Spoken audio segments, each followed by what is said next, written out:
All right. Good afternoon, good morning, good evening, and cheerio, Nicola. And he's gone. And with that, he's gone. Hello, everybody. It's just us three at the moment. I don't know where any Ians are, and they were expecting another Richard, but there we are. Richard, Altitude. I'm Father Christmas, of course. This is a fake Ian. No. Richard, Altitude Angel. It's been a very, very long time. We haven't heard from you, and lots of things have happened. The first of which, well, I don't know what the first one is, which I wanted to speak to you about, but I know lots has happened. Which systems have you rolled out? You've rolled out a few things, ways of doing business in here. I mean, I guess two of the most significant recently were the conflict resolution APIs. We have a strategic version of that, and we have a tactical version of that. One followed the other by about a couple of weeks, and we have a number of... What does that mean? What does one strategic and one tactical mean? So the best way to think about it is strategic flight plan deconfliction is really the process of receiving flight plans either from a single company who wants us to compare those flight plans to all the other flight plans that they've sent us, or in the second mode, it's about taking those flight plans and then comparing them with other users who have opted into what we call global flight plan sharing. So that's kind of pre-flight. And then the tactical version of that is effectively what happens out in the real world whilst you're actually, en route in flight doing your drone operation. And again, we can offer our customers the option of having kind of like a fleet-based tactical resolution, in which case we're only helping to stop their own vehicles getting too close to each other. And we have what we call global mode on that, which includes other aircraft that are able to see, other drone traffic, weather information that we have, as well as things like temporal restrictions in the airspace that might change as they're flying. So it's designed to operate however the customer chooses, whether that's by giving guidance direct to the human in charge of the drone, or the more common integrations we see go straight to the ground station, pop up and provide kind of hints and navigation assistance to the pilot in charge of the aircraft. So that's tactical and strategic in a nutshell. And we have a comment there for you from James. Do you have a verification strategy for these algorithms? I should place it there. That's a very good question. I recognise this name actually. I know, yes, we do indeed have multiple verification and tests, test steps that we go through in different benchmarks. Clearly, one of the most valuable tools that we have in the initial early phases of the development is simulation, and we have built our own simulation environment to be able to hi Richard, to be able to test. Very good, very good. I'm just explaining complex things and I've lost my thread. No, but we have a great simulation environment that allows us to really stress the algorithms, and we're looking to be able to set up an engineering series soon where we're able to explain more about the kind of quality steps that we go through and the way that we stress test these types of things. I'm sorry that you. Good day to the other Richard. Welcome to you. Blakiston. So that's obviously your place of work, is it, Richard? It is. Yeah, that's my own chambers as a practicing barrister in the UK. One of only one drone lawyer I know of in the UK that actually has a permit for commercial operations. I see. I still don't really understand what chambers means, but there we are. There's a lot of history around the difference between barristers and solicitors. It goes on for centuries, but the difference essentially is that a lay client would go to a solicitor to get to a barrister for an advanced opinion on law, for advice on strategy of a case, and or for advocacy in some form of tribunal. But I'm slightly different. I'm a bit of a hybrid. I'm a direct access barrister, which means that I cut out the solicitor, so clients can approach me directly. I see. I think. Thank you. Well, maybe if I need your services one day, I'll come around. The great thing is they never caught me. But they will do one day, I'm sure. Let's go back to the other Richard. So those services rolled out. Well, what does that mean to me as an end user? What do I care? How does that make my life better? Well, we have lots of customers who are building vehicles, their own types of aerial vehicle, and they want to start getting out there testing at scale. And one of the challenges that typically they don't want to have to solve, in other words, they want to outsource that problem, is the air traffic management of their own fleet. So just to make sure that some of the basic safety functions are always taken care of externally to the system that they're developing. So that's a very common integration that we see amongst our customers. On the tactical side, that's still a technology which obviously carries with it a sort of a greater risk from altitude dangerous perspective, and we have a number of early adopter customers who are working with us on that technology under something called our early access program. And again, that kind of takes that next level, or takes that kind of safety management and puts it into the next level, which is live during the flight. So in exchange for for them trialing that service and helping us verify that it's working the way expected, they get early access to that technology as we're developing it, and they also get critical input from a pilot or a fleet operator's perspective on using that. And where we'll be seeing some advancements over the next few months will be the use of those conflict resolution services in lots of different products across the altitude danger portfolio, and also amongst our aircraft users as well. So that will be really, really interesting. There, I pulled James in. I knew you knew that name. I pulled him in. You might as well. James also jump in. Richard and Santa Claus, they obviously just jump in with any other questions. So you'll probably get into it, right? So that's that part of the thing that's happened. That was very exciting. And also now you've rolled out in Holland. You are the UTM Bohlander, or did I not say that correctly? Well, no, I think you pronounced all the words correctly. It's probably worth just saying what's just been announced really is that we've publicly been awarded the contract to provide the kind of foundation UTM platform for the Netherlands, and there are a couple of components to that, and I can certainly go into that in a bit more detail if you want later. Nothing is rolled out yet. Kind of the way it works in the Netherlands, there's a very large, open, and competitive public tender process which everyone has to go through, and then we found out a couple of weeks ago that we've been kind of preliminarily awarded that contract, but then there's a mandatory period where other folks can potentially challenge that. But one of the things that I'm really, really proud about there, in addition to being able to support LVNL and the drone community in the Netherlands, is that the solution that we provided was awarded 100% in terms of its fit for the requirements for LVNL. So it's kind of tough to beat, right? And is that because you've solved all the problems, or was that just luck? How did you get to 100%? It's definitely not luck. Did they have a very low threshold? What was it? I mean, all public tender processes follow a similar pattern, and they have to kind of explain all of their requirements. So part of the equation that you get as someone responding to that is, what are the requirements? And we were really pleased that our platform is able to deliver on the initial requirements, but also help support the future aspirations of LVNL. But there's always an element that you don't really kind of get exposed to as a respondent, and that's things like price sensitivity and other aspects and aspirations that the tenderer is putting out there. And even with that element, which I think was about 30% of the overall marking scheme or something like that in LVNL's case, we were still able to fulfill their requirements. So it's really humbling, and we're really excited to be supporting the Dutch in the rollout of the system. Richard, do you know? Sorry, Gary. Richard, hi. Do you know how they set out their requirements to start with, and where they got that information from in order to put it out for a tender? So I don't know the full history of how they arrived at that point, but I know that certainly at Altitude Danger we had early discussions many years ago with some folks at LVNL. And in the meantime, what I will say is the tender process itself was probably the most well specified, or one of the most well specified that I've seen in terms of requirements. So it was actually, it's quite a pleasurable experience to go through the RFP process and respond to it. They've really thought about what it is they want now, what they think the rollout plan should be, and also what their future aspirations are. So the folks driving that program have really put some time and consideration into it.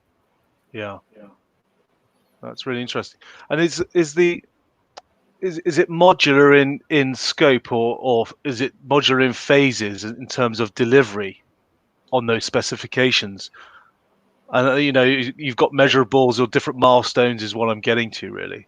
Yeah, so I think a lot of this is public as well. So there, initially we've got a a 3-year contract with LVNL to provide a number of different components, several components, one of which is the kind of nationwide, what we call a foundation UTM platform. So that effectively is the operating system that LVNL can deploy and customize and configure with different services. Part of that initial rollout will feature a drone application for iOS and Android, as well as the web, which is kind of to do what we do really well, which is actually to provide good aeronautical information, but also to provide hazard information on the ground and things like NOTAMs, etc. So that's kind of something you would have seen from us in the past. Yeah. But that also then includes links into LVNL's own system, and throughout the fullness of time, then LVNL will start to enable things like flight plan submission through the apps. And when those flight plans happen to come in within the vicinity of an airport, then they can start to enable electronic permissions through the apps as well. So there's a really nice kind of timeline that sets out their initial view. But one of the things that we like to do at Altitude Angel is make sure that, as a partner, we're there to respond to changes, to respond to what the communities of various different users on the ATM side and the UTM side want. So there's capability within that platform to sort of bend and flex as LVNL learn more about how their customers, their users are finding it. And then the final part that kind of goes with that is a registration system for LVNL as well. So there's a capability built into the platform to be able to register pilots and their vehicles to make things like flight plan submissions much easier, sort of the second and subsequent time that you do them, because the system is able to remember a lot on your behalf, and then speed up that process going forwards. So yeah, there's a lot that goes into it. There are a few other aspirational elements that we're also discussing at the moment, which aren't public, but I'm really excited about. And I think together over the next few months, I think it's really important whenever a new contract is awarded that you get on with the business of doing what you've been contracted to do. Sure. But also you get that out there as quickly as possible. You do it as well as you can, certainly at least as good as your customer and your partner is expecting. And then you quickly look for opportunities to kind of extend that and really do what the community are telling you. So I think we're really pleased to be awarded. I'm quite often pulled in when contracts go wrong and somebody doesn't deliver. Well, hopefully, don't take this the wrong way, Richard, but hopefully we'll never see you again. But really want to be Richard. No, exactly. But one of the things we really are quite fastidious about at AA is when we're awarded something, we always deliver that thing. And sometimes that's a really difficult thing to always commit to. But I'm proud to say now, 5 years, almost to the day history now, we've never once failed to deliver something that we've committed to do. So we're really pleased with the rollout timescales, the capability and the technology for the initial deliverables are already there. So we're really looking forward to it and getting the app out there customized for use in the Dutch environment. Now, Richard, I've got a couple of questions. I've probably got a billion questions for you because there's so many things to talk about when it comes to UTM. But what I'm really interested in, obviously you're involved in the CPC group, Connected Places Catapult. So some really good work going on there amongst the likes of Boeing and I can't even remember the rest of them, but some pretty big names in there. What I'm interested in trying to understand, how do you think this is going to play out in the UK? Because obviously we're sort of still in a bit of a stalemate in terms of a government strategy with regards to how are you going to get all of these competing companies are all basically fighting each other to try and lay claim to this UTM system. How do you see that playing out in the long term? Yeah, that's an interesting question. Well, I think I take that probably back to basics and just remind folks that I still don't think I've seen a comprehensive description of what UTM actually is that's agreed between UTM providers. So for us, we're quite clear that's an undefined and certainly unagreed element today. But the way that we tend to approach things is really UTM is about the gradual introduction of more and more automation into the existing ATM system, such that we can start doing more creative things in a more integrated way in the airspace on an everyday basis. So if you take that kind of view, then really, as a company, what we focus on doing is providing a series of tools and technologies that can be integrated into other people's products, but also that those products need something to integrate with on the airspace management side. So I would say, unlike a lot of other UTM companies or entities that exist today, our goal really is to create a platform that folks who have that permission to manage the airspace today can go ahead and deploy and bend and flex and shape and configure to their requirements. And I think we're also fairly unique in saying, the technology is an enabler. The technology doesn't force a particular mechanism of working or a particular procedure as part of its default configuration. And I think, certainly here, you asked the question, I think, specifically about the UK. I think the UK has got a pretty rich heritage of being open and competitive, and we would absolutely be advocating for that, broadly across all of the countries that are starting to move to deploy kind of UTM technologies. It shouldn't be the purview of a single UTM company to have commercial dominance in the airspace effectively. So our partnerships with NATS and LVNL are all about creating tools and technologies that NATS and LVNL deploy to manage the air traffic, and we're very clear that's their data and that's their use of that.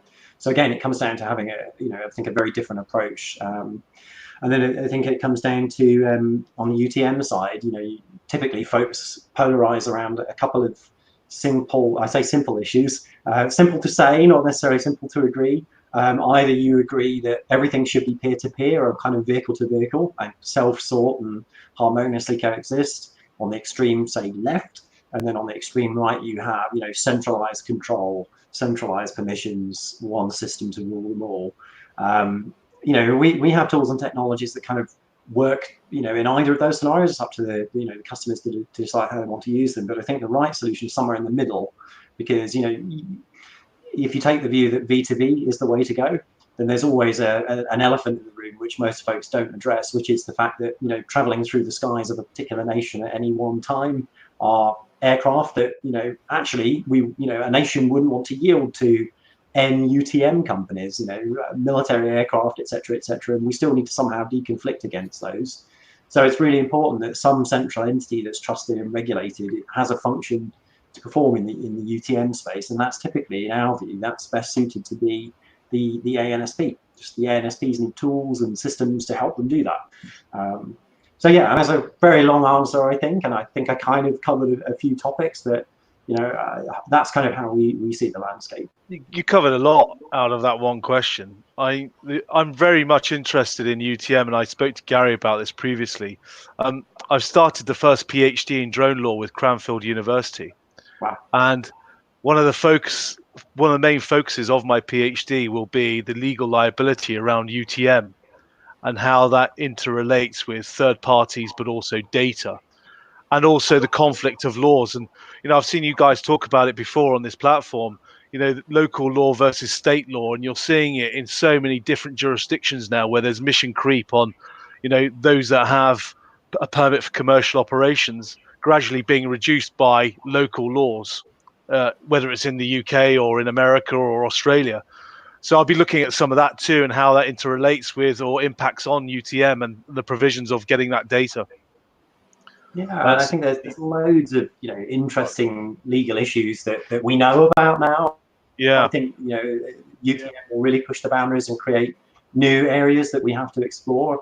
And I think one of the areas that's really interesting to us is the kind of the aspect and the regulation around the quality of data. We were one of the first companies, and I think perhaps even still the only UTM company, to put a series of warranties around the data that we provide. Right. Over and above the data provider themselves, effectively. The quick change there, Santa, that was very good and slightly off-putting, but you kept it clear, I see, so I'm impressed.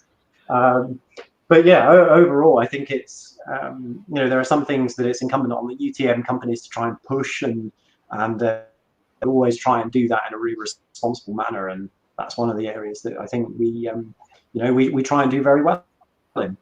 Well, I'm looking for case studies, Richard. I think there'd be an interesting crossover actually between the two Richards, in terms of if something goes wrong.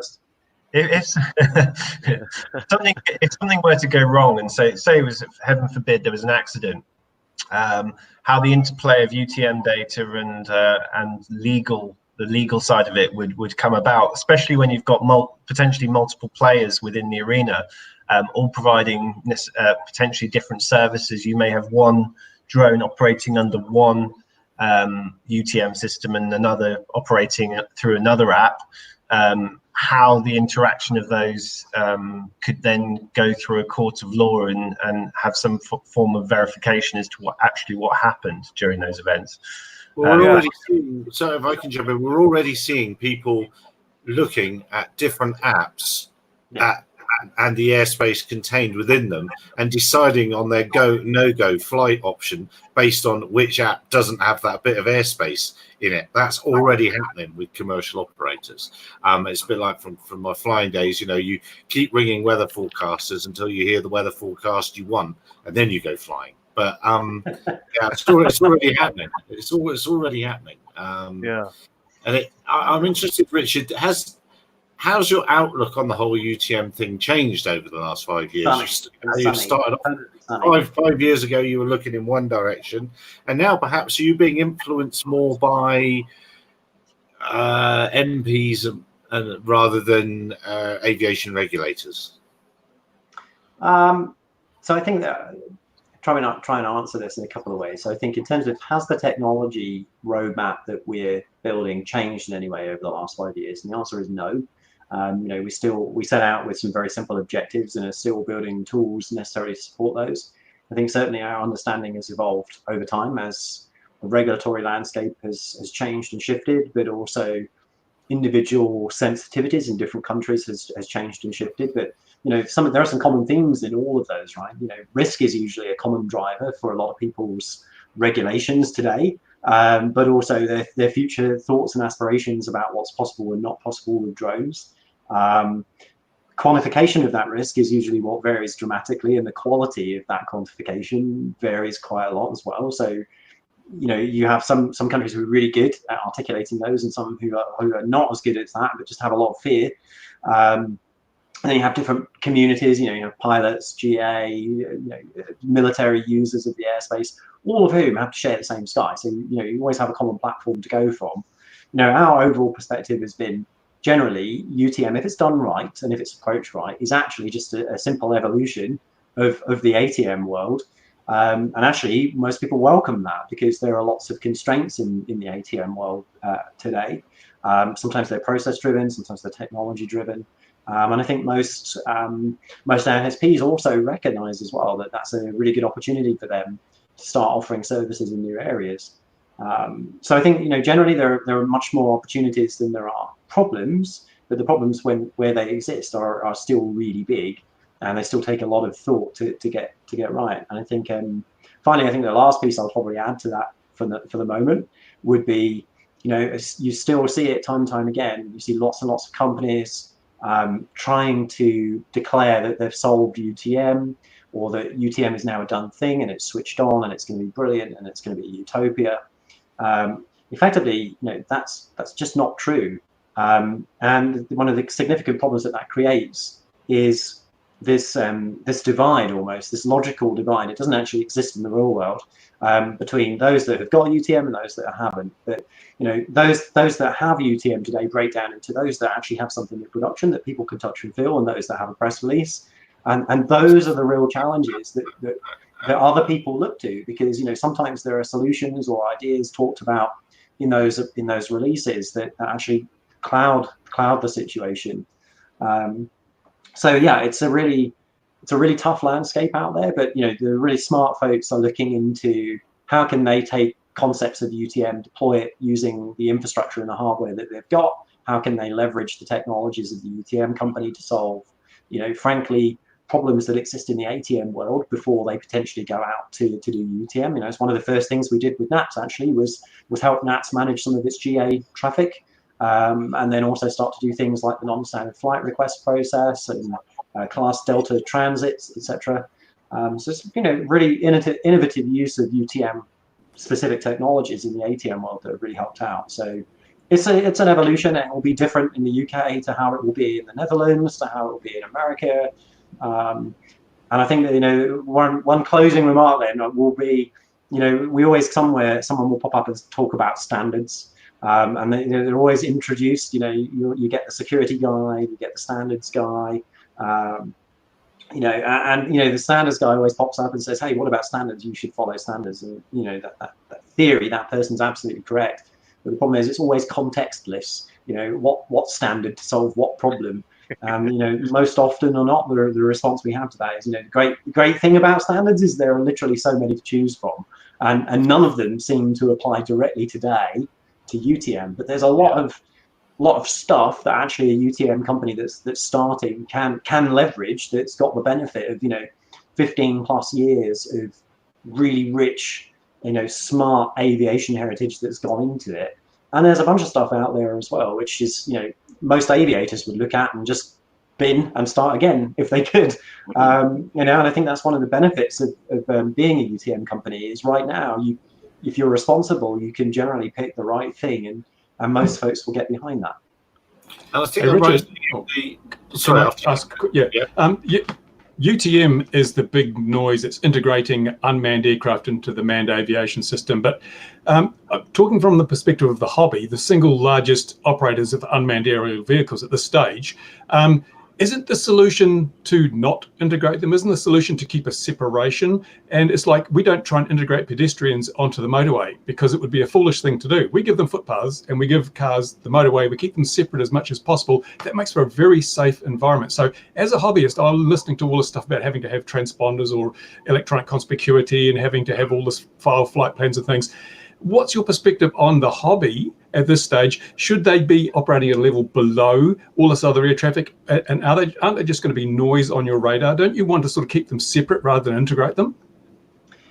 When you say below, do you mean altitude-wise? You know, literally. Yeah. However, altitude is a good way of doing it, isn't it? Because if you keep them at even if you just drop it down to 300 feet for the recreational users, and then you've got this corridor of 300 to 500 for unmanned vehicles and 500 and above for GA, isn't this stratification like we have sidewalks, we have A roads, B roads, and motorways?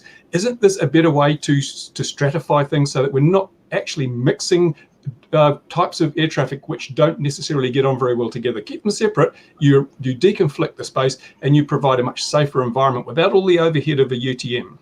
Yeah, I mean, broadly speaking, again, I come back to that central point I made. We don't really regard it as our position to be telling folks what is the right way of rolling out UTM. We have some thoughts on what we think makes logical sense. But you know, all the things you mentioned there are options, right? But I think the thing we have to remember with things like cars is that they're kind of naturally geofenced, right? You know, to use your example, you talk about a motorway or a freeway, they've got these great barriers and it's really difficult to cross those barriers. Those barriers, you know, aren't physical in the airspace, which is why you then have to have some kind of detection that allows you to work out if there is something in a space that, you know, it's agreed not to be, whether it's deliberate or accidental is kind of irrelevant at that point. The risk is quite high, particularly with, you know, a tin can full of people flying around coming in on final approach. So, you know, our view of this is that it's absolutely not necessarily to track everything everywhere all the time, although options obviously exist for people that want to kind of pursue that path. But perhaps a more sensible approach to be looking at is one that's certainly risk-based, and you see that appearing across EASO and the Commission as quite a central proposition. But also then you're not just talking about separating drones by some arbitrary altitude, you're talking about zones and classifications of use and weight of airframe, all of which tend to kind of leave the hobbyist in a good place, which is kind of not really needing to be bothered too much by this thing that's evolving around them. And actually UTM is coming to them in the form of apps that, you know, maybe aren't even directly integrated with their drone, but help to make it easier for the hobbyist to go and do certain things, you know, find out where they can actually fly, find out how they can do that in a way that isn't going to be creating undue risk to other folks around them, whether it's other drone users, which, let's not forget, you know, now is not a massive issue, but over the next 5-10 years, there are potentially going to be hundreds of thousands of these vehicles in the sky at any one time in a country, and your likelihood of getting in the way of another drone, whether it's another piloted drone or an unpiloted drone, is going to go up. So, whether I think whether we like it or not, we're all sharing one physical resource, which is the sky, and we're going to have to come up with ways to accommodate all these different classes of traffic that are going to exist in all these different locations and all these different scenarios. It's interesting because when you talk about motorways and the natural geofencing, I mean, you walk down the high street, you walk down a country road, there's absolutely no geofencing between the road and the side of the road where you're walking. But we don't get that many people killing people with cars by driving on this off the edge of the road, or for pedestrians wandering onto a road. There is a natural balance there, and I think we're looking at worst case situations. We can rely we do all the time. We rely on people not exceeding the speed limit by stupid amounts. Some people do; they always will, and even with a UTM, people will break the rules, and a UTM will be there to hopefully act as a safety barrier. But I still wonder that what we're doing at the moment is creating solutions for problems that don't yet exist. And you're a lot more optimistic than me. I don't see in the next 5 years our skies being filled with hundreds of commercial drones. I think that's a lot further off than most people realize, because there are all the public liability issues. Drone flies over your house and it crashes into your house. There's issues like that. And then aviation is a very conservative kind of an industry. You've got to look at the number of really, really old bits of technology that still exist in aviation because they're certified and they've been proven to work over a long period of time. And getting something new into aviation is a major exercise, going through all the processes. So is unmanned aviation going to move more quickly? I don't know that it will, because there's so many unknowns. But by solving a problem, by coming up with a solution now for a problem that won't exist for another 10 years, by the time that problem arrives, your solution will be out of date, won't it? What is the problem you're describing that's going to be out of date, or the problem that you think people are solving right now that doesn't exist? Well, the problem they're solving is deconflicting the airspace between manned aviation and like, for example, recreational drone users. There hasn't been one single instance of an injury or a death related to that, but apparently it is the biggest problem we've got in the world at the moment right now, because it could happen. It's only a matter of time. So we've got this massive solution to a problem that doesn't yet exist. And it may exist in years to come, but by that time, we're also going to have things like AI. We may be finding that we can use a distributed AI system, and all these drones are going to be autonomous and fully intelligent enough to find their own way around, and they won't need a UTM, just as people tend to be intelligent and they can find their own way around. We don't need someone directing the pedestrians other than a few traffic lights at points of intersection. I don't know. I just think we're putting a lot of money, a lot of time, and a lot of effort into solving a problem that as yet doesn't really exist. If I look out my window now, there are not swarms of commercial drones flying over my head. If you take that hypothesis, it's a question of when, isn't it? When do you think you should be integrating a UTM? It's either going to be, if something was to happen in 5 years' time and there's been no UTM solution provided by Richard, we'll all be asking the question, well, why hasn't there been a UTM solution provided? But let's also not forget sorry, Richard, but also the current air traffic system is flipping useless at the minute, so that also needs updating. And a UTM is part of that, maybe shining a light on NATs and others as to what they should be doing. Well, I think there's lots what of I think is interesting. Right. Oh, sorry, what happened there? I think we got a lag. Did you have something to say, James? You want to jump in? Yeah, I'm something's going really weird with these. I'm getting about 4 people talking at the same time at the moment. But yeah, what I was going to say is surely for yourself, Richard, like one of the key enablers is going to be electronic conspicuity, because when we look at the collision avoidance problem, you've talked about tactical and strategic, but the final piece of the puzzle is that collision avoidance sort of last ditch. Everything else has failed, and you've got some other kind of system which is a redundant system that is separate from the tactical and strategic, which gives you that last gasp line of defense. I know the CAA have been working on this, and they did a consultation earlier on this year, and although there was some disagreement in certain areas, I think in large there was general consensus that it was needed, and I think the CAA came out and actually said, this is going to happen at some point. Have you got any knowledge as to how long it's going to take for this kind of stuff to be mandated within UK airspace?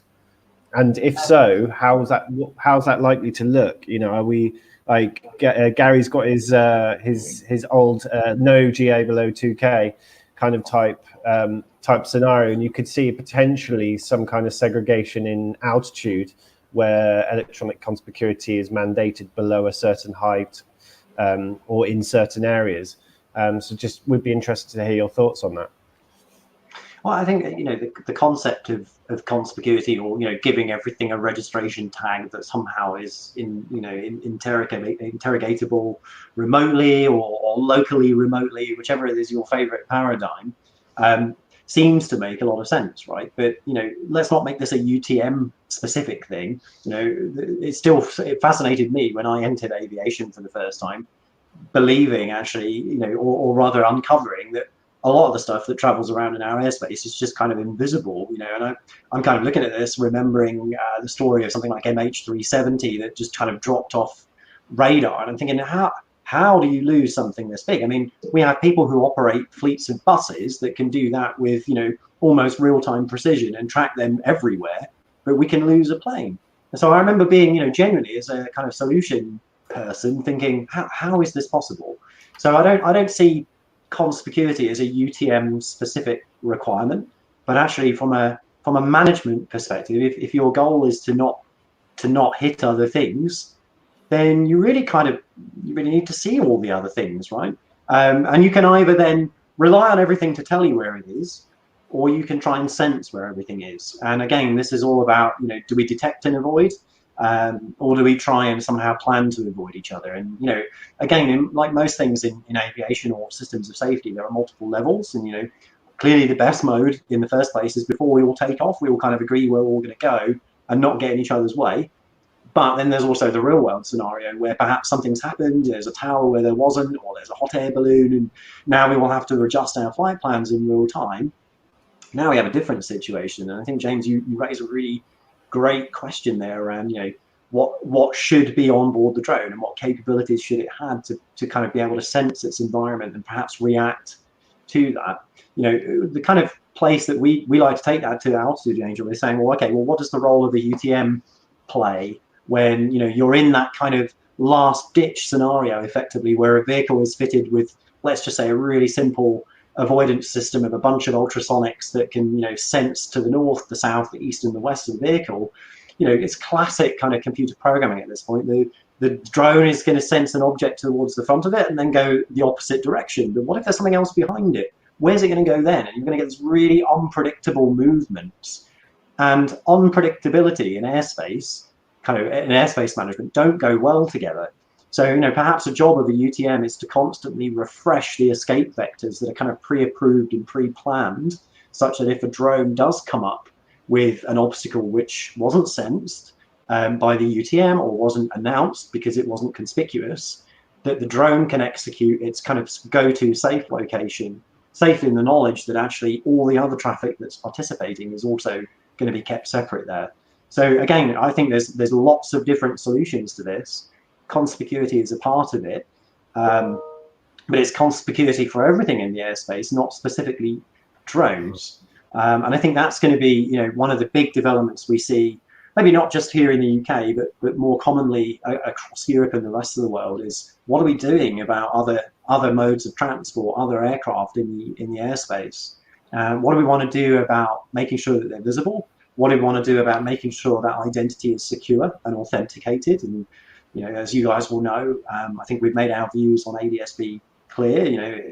Sure, it's a technology that exists, and yes, it's capable of broadcasting an identity, but so am I. I can break the law, right, in theory, and broadcast an identity, but that doesn't work in a modern world, right? We've moved on in security and message authentication. We should be starting to think about these things as they apply, not just to drones and these newcomers to the airspace, but also incumbent users. Because again, the goal isn't because we can, right? The goal is it improves safety, allows us to squeeze more into the airspace and do more with drones. And ultimately, that's what I think everyone on the conference wants to do right now, right? We want to do more with drones. We want to unleash their potential to transform lives and revolutionize businesses. But back to Bruce's point, we've got to do this in a crawl, walk and run fashion.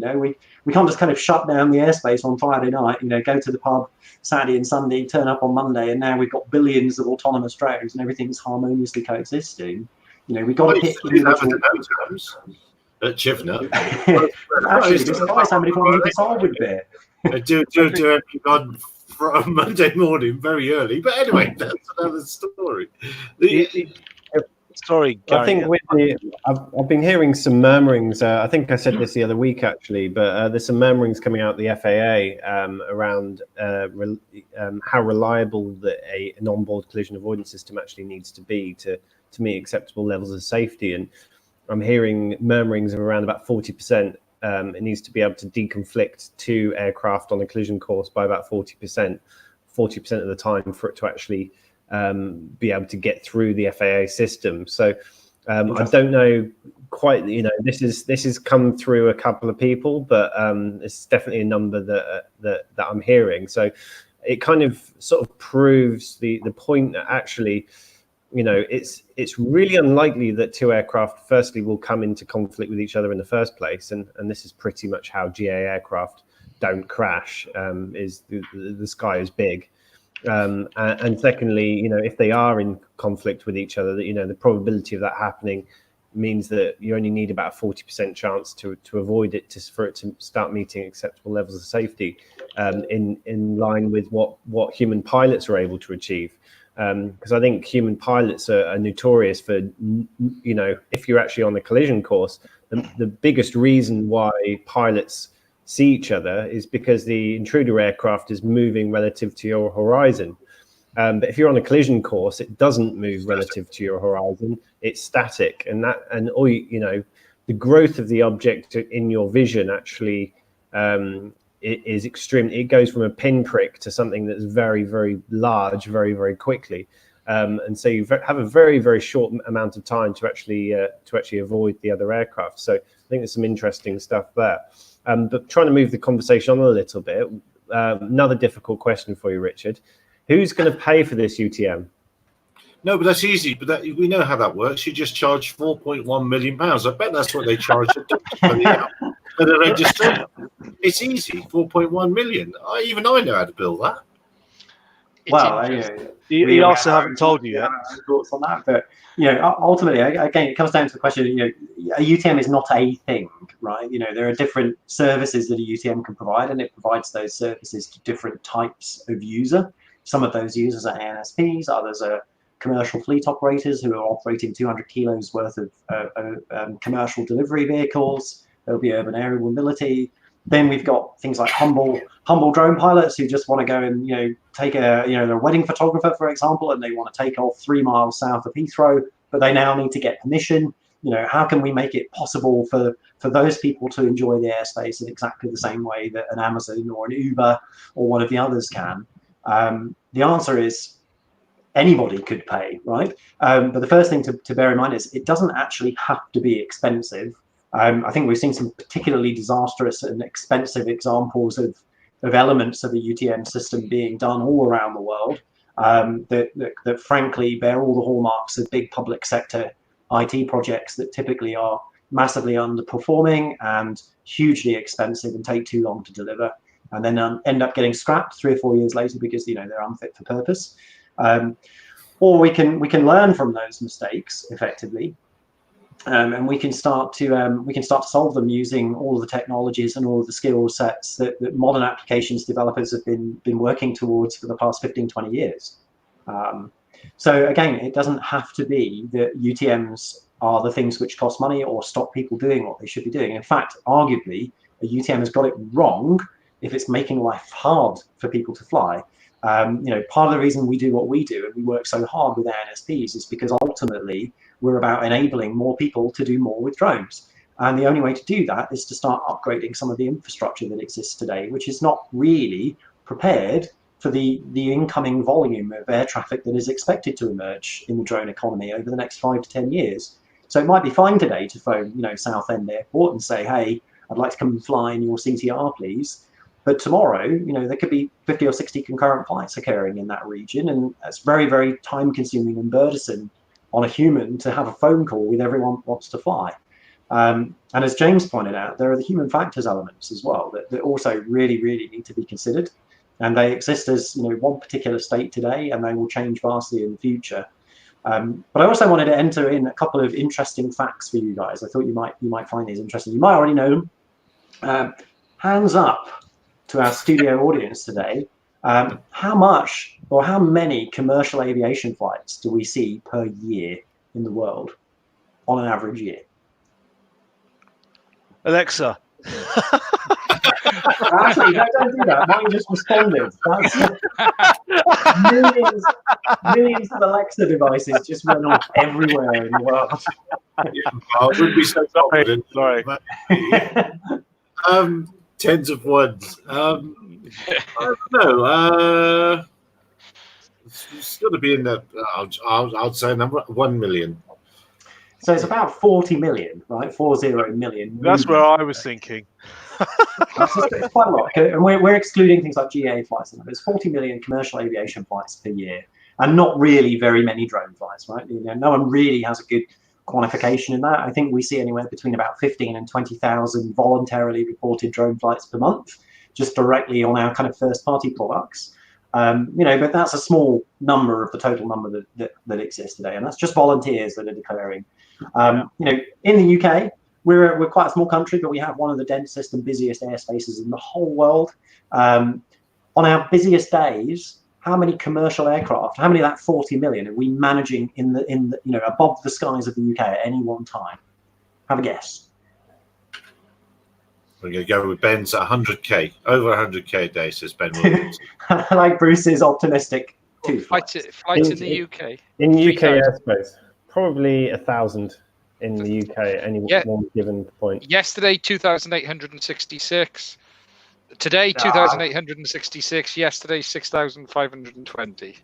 You're not cheating, are you? Surely that's not all at one point, though. That's throughout the day. No, that's Throughout 24 hours. 232 airborne right now. Yeah, so it's, I'm guessing you're doing something like pilot aware or something like that, or No, I'm on NAS, and you're plugged in. But you know, on our busiest day in the UK, you know, NATS will handle something like 6,000 to 7,000 flights, and when you think about the enormous investment of people and time and money, you know, as an industry, commercial air traffic management around the world is worth about 50 billion sterling per annum. So, you know, we invest a lot on actually not a lot of air traffic. And actually, you know, we have a lot of commercial air traffic which pays quite enormous fees to be present in the sky. And yet we expect much more out of a UTM, and we expect it to be free or much less. And we've got this really interesting dichotomy that's got to be fixed, because surely there are things that work in the ATM world that can apply to UTM, and there are definitely things in the UTM world that can equalize that and release. Surely your UTM will eventually open up that airspace, because of course the job of an air traffic service is to put them all in a corridor to make it statistically more likely that they hit each other. Therefore, you need to employ the air traffic controllers to stop them hitting each other. You've been listening to David Gunson, haven't you? It was yeah, we had to, when you leave air traffic school, you have to listen to that. It's law. But kind of yeah, what Richard knows about, or what's the number of you know, so the size of the UK airspace that commercial traffic is in, that's what I'm going for as a percentage of the total UK airspace. It's not, then those aircraft aren't in half the airspace, they're probably in a 16th of the airspace or a 32nd of the airspace that's overhead the UK. So surely I'm on my own rant here, aren't I? Surely UTM be a modern way. We just joined you. We're all in your head, actually. Yes. Oh, okay. I'm gonna think it. Hey, Richards. By the way, hello guys. Sorry, I was a little bit late. I had a very late meeting tonight. My only argument, and it's something interesting, something you said, Richard, with UTM. If we look at it from a safety aspect purely, the security aspect of the link actually becomes less important, because at the end of the day, if we're going to say we want aircraft to avoid each other, then the identity of the aircraft is the least important point in the data at that moment, and the position data and what it's doing is the important data. So whereas ADS-B, we all know, doesn't have very good security, the fact it can be spoofed is less of a problem from a safety point of view, because at the end of the day, what we're looking at saying is, I'm here, he's there, don't do that. So my only big issue with the UTM is we could put that in place today with the current technology we've got very simply, and then start building a system off the back of that. However, obviously that then doesn't suit the needs for having the next level of UTM, which is then having the ability to identify aircraft in a safety situation, or then take it a step further for if there was ever traffic management and charging and billing and things like that. But from a safety aspect, we could be doing this now based on the current technology very quickly and easily. We got flight controllers which are available with it today. We have on the receiving side, we can do transmit very simply. There will be the DJI models that next year will be coming out with receive as well. So it's interesting. We're holding ourselves back from actually improving safety today. So I always tend to argue with UTM is the safety aspect seems to come second or third in the priorities list for it, because we could do that side of it now. We don't have to wait for there to be a standard to be able to have whatever we end up with, whether it be Wi-Fi, whether it be cellular. So, you know, from your guys' point of view, devil's advocate here and say, if it's yeah, that easy, why haven't we done it? Why isn't it done? You know, because the need for the safety isn't there today, and that's interesting, because that comes back around to Bruce's argument in the sense of we're trying to solve a problem for the future. We understand that. However, we're trying to solve 5 problems for the future. We're not trying to solve one. If we're only solving safety, we can do it now. However, the safest thing surely would be to stop everything flying, right? I mean, yeah, if we agree that drones are a risky prospect, then we should completely stop them flying. You should stop mandate possible, right? No one seriously will advocate for that or push for that. CIA seems to be. Some people do, but I think those people are slightly crazy. But I think we're all on the same page. I completely see where this is coming from. But you know, safety and security are in this context intrinsically linked. And if you can't rely on the information that you're being given, particularly if you don't have a human in the loop, which is absolutely the near-term prospect contemplated by drones, then you have a bigger problem than you started with. And that's true whether you have 1 drone or you have 10 drones or 100 drones. Second thing is there are some intrinsic limitations that are a lot like the early days of the internet. You know, you guys might have seen the whole kind of IPv4 versus IPv6 debate. You know, we've run out of IP addresses.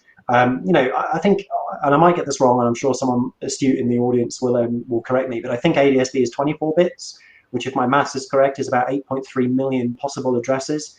In our commercial ADSB feeds today, we're already seeing the same vehicles effectively reusing different addresses. We've run out. There simply aren't enough. With 40 million flights per year and only an 8.3 million address space, there's just not enough to give every aircraft its own individual number. So, yep, you're right. In one sense, there are some problems that, you know, forward-looking folks are trying to solve right now, and you're absolutely right. It's not necessary to kind of roll those out nationally or internationally and get agreement on those right now.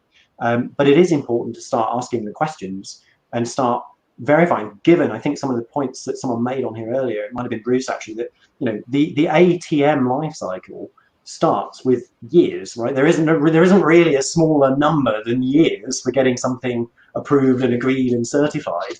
So if we don't solve some of these aspects now, then actually that future we all want, which includes more drones effectively, whether you subscribe to billions or millions or tens of thousands, you know, if we want more drones, we have to bring forward the questions and find answers to some of these initial paradigms now. Where people really differ though, and this is the part that I think we can probably all agree on, is that some people think we have to solve everything right now, and it's necessary to get kind of international agreement on what is effectively, you know, a first name, a last name, and an email address potentially, you know, for registration. And then we've got to absolutely care about exactly what this registration number looks like. You know, as a UTM company, I'm telling you right now, I don't care what that number looks like, just that someone takes care of agreeing what the number should look like. And actually, from a UTM company's perspective, I don't care if we have to work with 190 different formats. Our job is to make that transparent for the person that wants to go fly or the person that wants to interrogate that thing that is flying. But from a European perspective, Rich, the whole premise around registration was harmonization, so that I could fly my drone across borders and it would be recognized.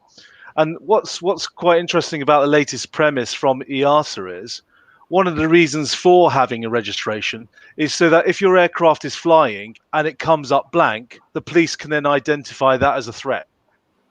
So that might address some of the security aspect.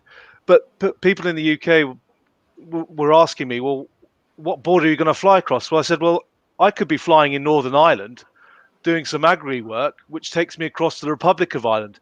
There could be 2 UTM providers in each jurisdiction. And how do they interoperate? You know, so that there are a whole host of questions there. And some of it, from EASA's perspective, starts with registration. And that format of registration has to be consistent so that you can fly across different borders. Yeah, I agree with the concept. Makes so much sense, and we're absolutely on board with making that happen. And I think two things kind of spring to mind. Like, firstly, there have been lots of European Commission kind of funded projects. Altitude Angel was part of it, along with folks like AirMap and Unifly, where we demonstrated that interchange of data. So I think, you know, all the big UTM companies, all the ATM companies kind of said it's just data, right? We can agree to do this.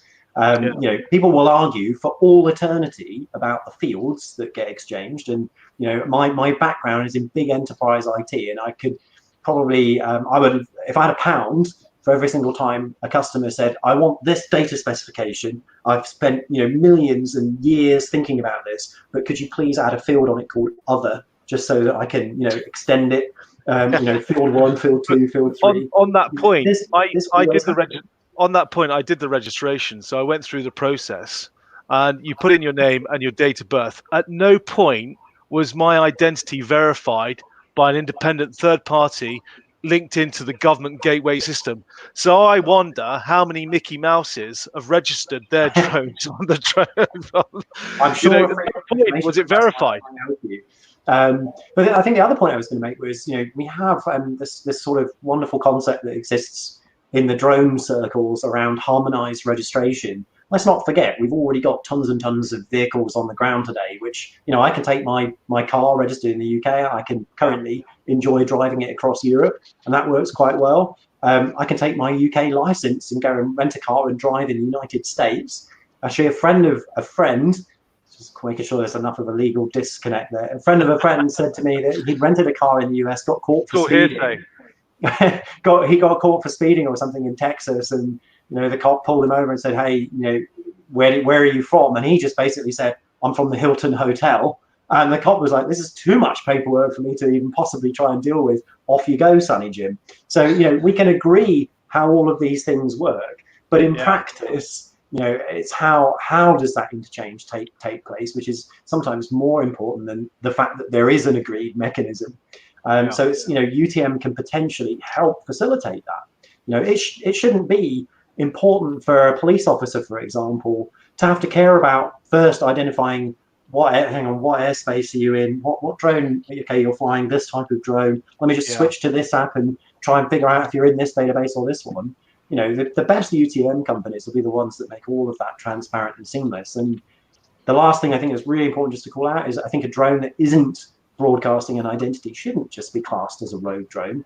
I think the element of where it is and potentially what it is are other variables which are equally, if not potentially more important than is it just carrying an identity, because unless that holds true for all aircraft as well, I think that's a particularly unusual approach to take. Just in that, which I think is really important. So the new police powers that will most likely come in next year, would you give the police the authority or the insight or the use of your platform so that they can identify drones? Would we give the police the use? Today, we have no mechanism that would support kind of warrant-free interrogation of our databases. We have extremely stringent protections and don't intend to remove those. We have systems which are deployed by regulated entities, and they're subject to all sorts of controls. So in theory, you know, an ANSP could satisfy that request of law enforcement. I think actually what's really interesting to point out is, you know, we do have a lot of law enforcement using our platform as part of the decision-making process for approving flights in controlled airspace today. You know, if you're a drone pilot and you request access through the airspace user portal at NATS, for example, there are many parties that have to be involved in that decision, one of which is the security services in London. So they are active participants in the UTM and are most often saying, yes, please come fly here. But they have to be clear. They have to be clear in their minds about the nature of the operation, and they have to know where it's going to be in order to not get worried about it when it's there. So we see it absolutely as our responsibility to make sure that information is accessed in the proper way, and that's not from our perspective, unless someone regulates to the contrary, or specifically legislates for it. That's not just kind of ubiquitously broadcasting everyone's personal information to anyone who's curious. I mean, for somebody who could be getting prosecuted by the police, for example, when the police powers are in play, it could be a double-edged sword. Your evidence could be used in defense of somebody who's being prosecuted, but also the prosecution could use it in aid of their prosecution. And it's a question of who's going to have access to that data or who will benefit from that data. And I think that's going to be quite important in the future, especially when PC Blob turns up and starts finding people on the spot. Well, I think that case there, Richard, you'll end up in a situation like you do with cars at the moment. Is everyone has a registration number, but you can't get the name and address of the car unless you go away to a government agency and ask for it and have good reason to request it. So whether you're a debt collector, or I don't know whether you class that as a good enough reason actually, but or a police officer, for example. But one question I've got, Richard, which probably go for the jugular here. Great! You really held back today. Yeah. You can filter it through me first if you like. Hey, the magic of the The point about that, my earlier question while James is frozen, was that the police powers also give them the power to request that person's ID on the spot. Yeah. So it doesn't matter whether the drone's registered or not. The police aren't interested in that because they want to capture everybody. And this is my point. It's not just hobbyists that are going to get captured. It's going to be also be commercial operators. And if your drone kit is seized, you then have to make an application to the Crown Court to get it back under the current police powers. When you look at the UK's counter-drone strategy, this was all about getting hold of those people that are smuggling contraband into prisons. And that's where the police powers have come from. They tie in so neatly, it's frightening. And so is that, sorry, Richard, is that new then? So that sounds to me like that's more. What else could the police do? What other thing would I have that a policeman could take from me that I would then need to go and see another grown-up for to get back? So they can seize all of your equipment and they can search inside a car, on top of a car, and the person. They then have to get a warrant to search your premises. Now you could actually be a company with a fleet of drones, and you transgress the laws in the eyes of the police officer, and they can turn up to your business with a warrant and seize all of your kit. Now, if you've got a job the next day, what's going to happen? But sorry, Richard, this is far and above what could happen to some other business. Forget the drone part of it. That seems like excessive powers. That's what I'm trying to say. Yeah, I don't think that these laws have been properly considered, especially for commercial operators, who we all know in this forum and beyond, that generally they are the most law-abiding when it comes to, Cap 722 and all the rest of it. I think the powers have gone too far, because what the police have seen is when they want to capture somebody smuggling contraband into prisons, they need to tell them to land that drone now. They need to get within the 30-meter cordon that we all observe for taking a land off, right? And all of that business. And they need to seize the equipment for evidence. Now, when they seize the equipment for evidence, they can keep that for as long as they deem necessary for the purposes of the investigation. That could be, if you're the commercial operator, and this PC, you've told the PC to get out of your 30-meter landing and takeoff zone, and he takes umbrage to it and says land it now. But when you land it, you lose GPS, your drone goes on ATI mode, and it hits the copper in the head. Who's going to be liable? It's Right. it is an interesting point because, you know, it's funny, your question to Richard about obviously what data they'd hand over as a UTM. We're going to have drone ID pretty much in the next 6 months, which is going to, you know, the UTM side of it is even less of an issue at that point because they're going to have that data anyway. They're going to know where I'm standing. That data is going to be publicly transmitted. As far as I understand it today, for anybody to be able to receive on an open platform. So there'll be apps on your phone you'll be able to download. There's a drone in the sky. I know where it is. I know where he is. The police part has always been a big issue for me, and there's only two bits in it I don't specifically like. Number one, that they have the right to force me to land, and as a commercial operator, as the pilot, you are in charge. You are the pilot in command at that point. Regardless of what they tell you, you are responsible for everyone's safety. Now, if you Under choose 241. not to comply, if you choose not to comply with them at that point, where do you end up? Because at the end of the day, if you feel it's not safe to land, then you're the person in command and you should have that authority. Now, yes, the police need the ability to be able to force someone to stop doing what they're doing, flying over a crowd where they shouldn't be, but there is a contradiction there of responsibility, and nowhere within CAP 393 does it give an ability to transfer the liability or the responsibility, because at this stage there's no way of saying, okay, at this point you're responsible. And that's where so the police need to clarify that situation. The big one for me was, as you said about the equipment, is it is a scary thought to think you could be flying completely legitimately.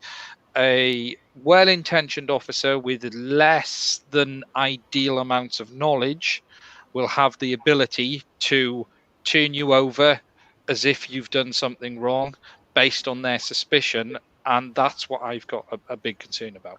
Yeah, it's all about their reasonable belief and what is reasonable. You know, my reasonable belief will be very different from anybody else's here, and that will have to be tested in the courts, and it's as simple as that.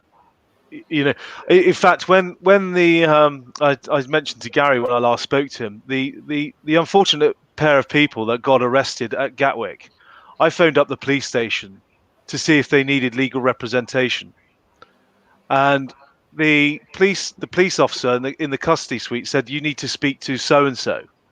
So I said, okay, who's so and so that I need to speak to? I can't tell you, that's confidential. Right? So these poor people are stuck in jail. You know, you've got somebody like me who comes along with some understanding about where they are, and you know, on a pro bono basis to try and help them, and you can't even access them because it's confidential in terms of how to be appointed.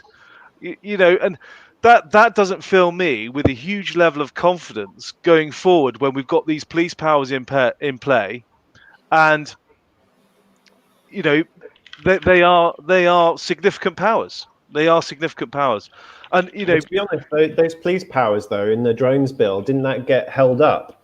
Yeah, they are. They are absolutely, James. They are held up because of the election. But where do you think they're going to start next year when Parliament starts? You know, they're going to start from where they left off. That bill will come back onto the platform. My argument, as you know, when we spoke on the panel at the commercial UAV show, was, you know, for the drone community, we should get together. This gives us a second bite at the cherry to try and amend that law. Yeah, and that's what I think we should do.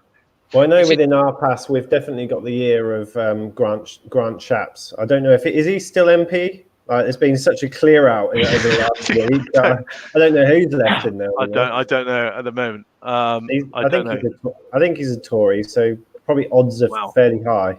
But yeah, Grant Shapps was the guy who we spoke to regarding the DRES drone registration stuff, and he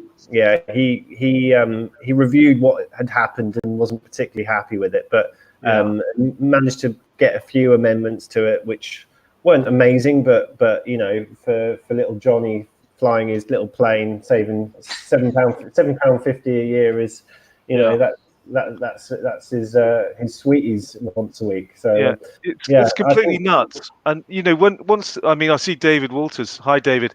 He's put in that the police are going to have full access to the registration system. Now, I at the time of the Gatwick incident, I lived near Gatwick. and I was actually phoned up as a person of interest. Now, this is after me having spent some time working with the Civil Aviation Authority myself in the UAS unit, and having visited certain police forces and inspecting their equipment and everything else. And I couldn't believe it. I was phoned up and I said, first of all, I said, are you sure you've got the right person as a person of interest? They said, yeah. And what was clear to me was this is a complete numbers game on the part of the police. And what you'll find is once the police have access to the registration system and an incident was to occur, they have got easy access now to everybody within that vicinity. Yep. And that is a knock on your door. That is actually, do you know what? I want to seize your equipment because forensically that needs to get tested. Now you're out of business as a commercial operator. And, there's potentially nothing stopping them because if they have that reasonable belief, that might be where it extends to. Yeah, it is. It's an interesting point with that, as you say, you could be sitting at home, something happens down the road and they knock on the door and say, we believe you were flying. Is that belief enough for them to seize everything and work their way backwards or not? And that is the interesting question, isn't it? Can you claim loss of earnings from the police? If it all proves to be nonsense, can you claim loss of earnings? It's a really interesting question, Gary. I have looked into this at a very superficial level because it means getting involved in the criminal legal aspect, where most of my work is in the civil. First of all, in the UK, if you've got a complaint against the police, it has to go through. First of all, you have to lodge it with the police force, and then it goes to the Independent Police Complaints Commission. And it's the Independent Police Complaints Commission that can issue an award, whatever that may be. And it's from there that you would then try and seek some form of recompense. That's the exact route. I'm not sure. I haven't gone that deep into it at the moment. I haven't had a need because the police powers aren't in yet. But from my previous life, I know that one particular farmer detained a hot air balloon and shoved it in a barn. And because it was a registered aircraft operating under an air operator certificate, the guy didn't keep it in a careful manner, and he actually had to pay for new equipment for the operator because he denied him access to the equipment and caused it damage and harm whilst not storing it correctly. So they got him for lots of earnings because it was an aircraft. And I think, and where I want to take this is, I'm wondering if because it is an aircraft bit will come into play, or whether aviation authorities are just going to do what they seem to be doing with that part of this conversation and just ignoring, well, they're not really aircraft. Unless we want to hit you with a stick, then we'll say they're aircraft. But other than that, we're quite frightened of or doing anything about it. Well, I think go on, James, you go. I think when you look at UTM, hopefully UTM will hopefully be able to prevent some of these things, because if you've got a system where drones or manufacturers have to program this stuff into them, that they can essentially be actively tracked over UTM, and it's only going to be hacked aircraft or home builds or anything like that, which would potentially be able to route around that, then you may have a situation where essentially you can't avoid that kind of thing. If you saw what DJI are releasing with regards to their mobile app, where you can essentially track, it's a sort of drone tracking app basically, which uses Wi-Fi.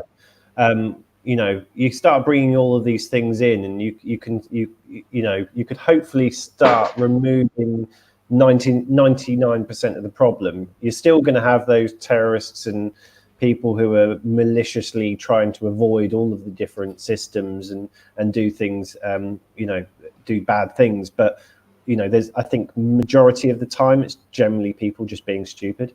Yeah, I think in terms of evidence, what's going to be really important in the future is the whole issue around CE marking, and that's the EASA or the EU stipulating what the technical specifications should be for each weight classification of drone. And they're going to in part rely on the CE markings from a safety case. So the new safety cases that have been released, the two standard scenarios that have been released, part of that will be based on drones that have that CE marking, because they are meeting that required technical specification, which will go hand in hand with identification. I think, you know, and that from an evidential point of view could be quite useful in the future. Going back to your early point, Gary, I mean, if you're wrongfully arrested by the police, then clearly you can sue for loss of damage. And I would suggest it would be very similar if the police confiscated your property unlawfully, because you would make an application to the court and it would get released before they could complete their investigation. And on the basis of that, I would certainly be looking at formalizing a claim against that police force. You know, much like I would do, you know, when drones are now CE marked, and you can do it for product liability. You know, product liability. So if the product fails, and with drones being CE marked, and you can't conduct it for your business, you could put in a claim because that product's now failed. Much like the battery issues around the M210 that we saw before.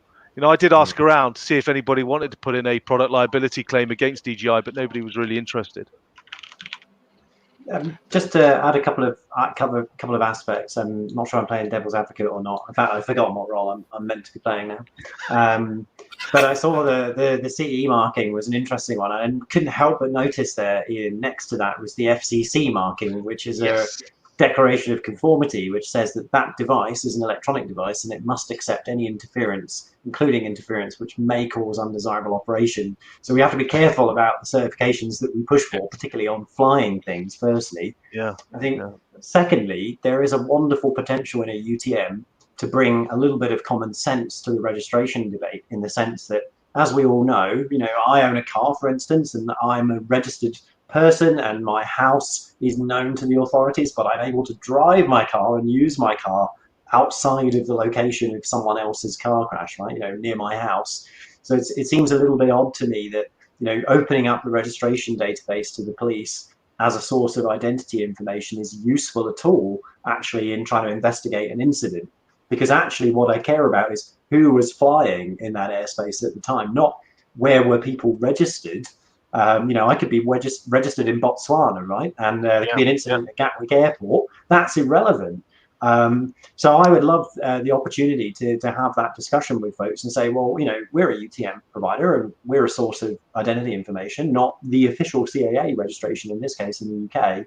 But what would be our legal obligation in that instance to turn over registration information? Because we've received some requests of those of that nature, and rejected those on the basis that they were far too broad, covered far too long a time period, and were far too wide in geographic nature. So, you know, our understanding is, you know, certainly we can satisfy requests that are properly served, but the officer serving the request has to have a legitimate need and has to properly state that request such that it's not overly broad. And we haven't actually seen one of those that's been possible for us to serve. And by the time the officer's gone through all the process of saying, well, actually, I care about this, you know, 100 square meter block, and I care about this, you know, 5-minute time window, there's no data there because there's nothing to actually see in the system.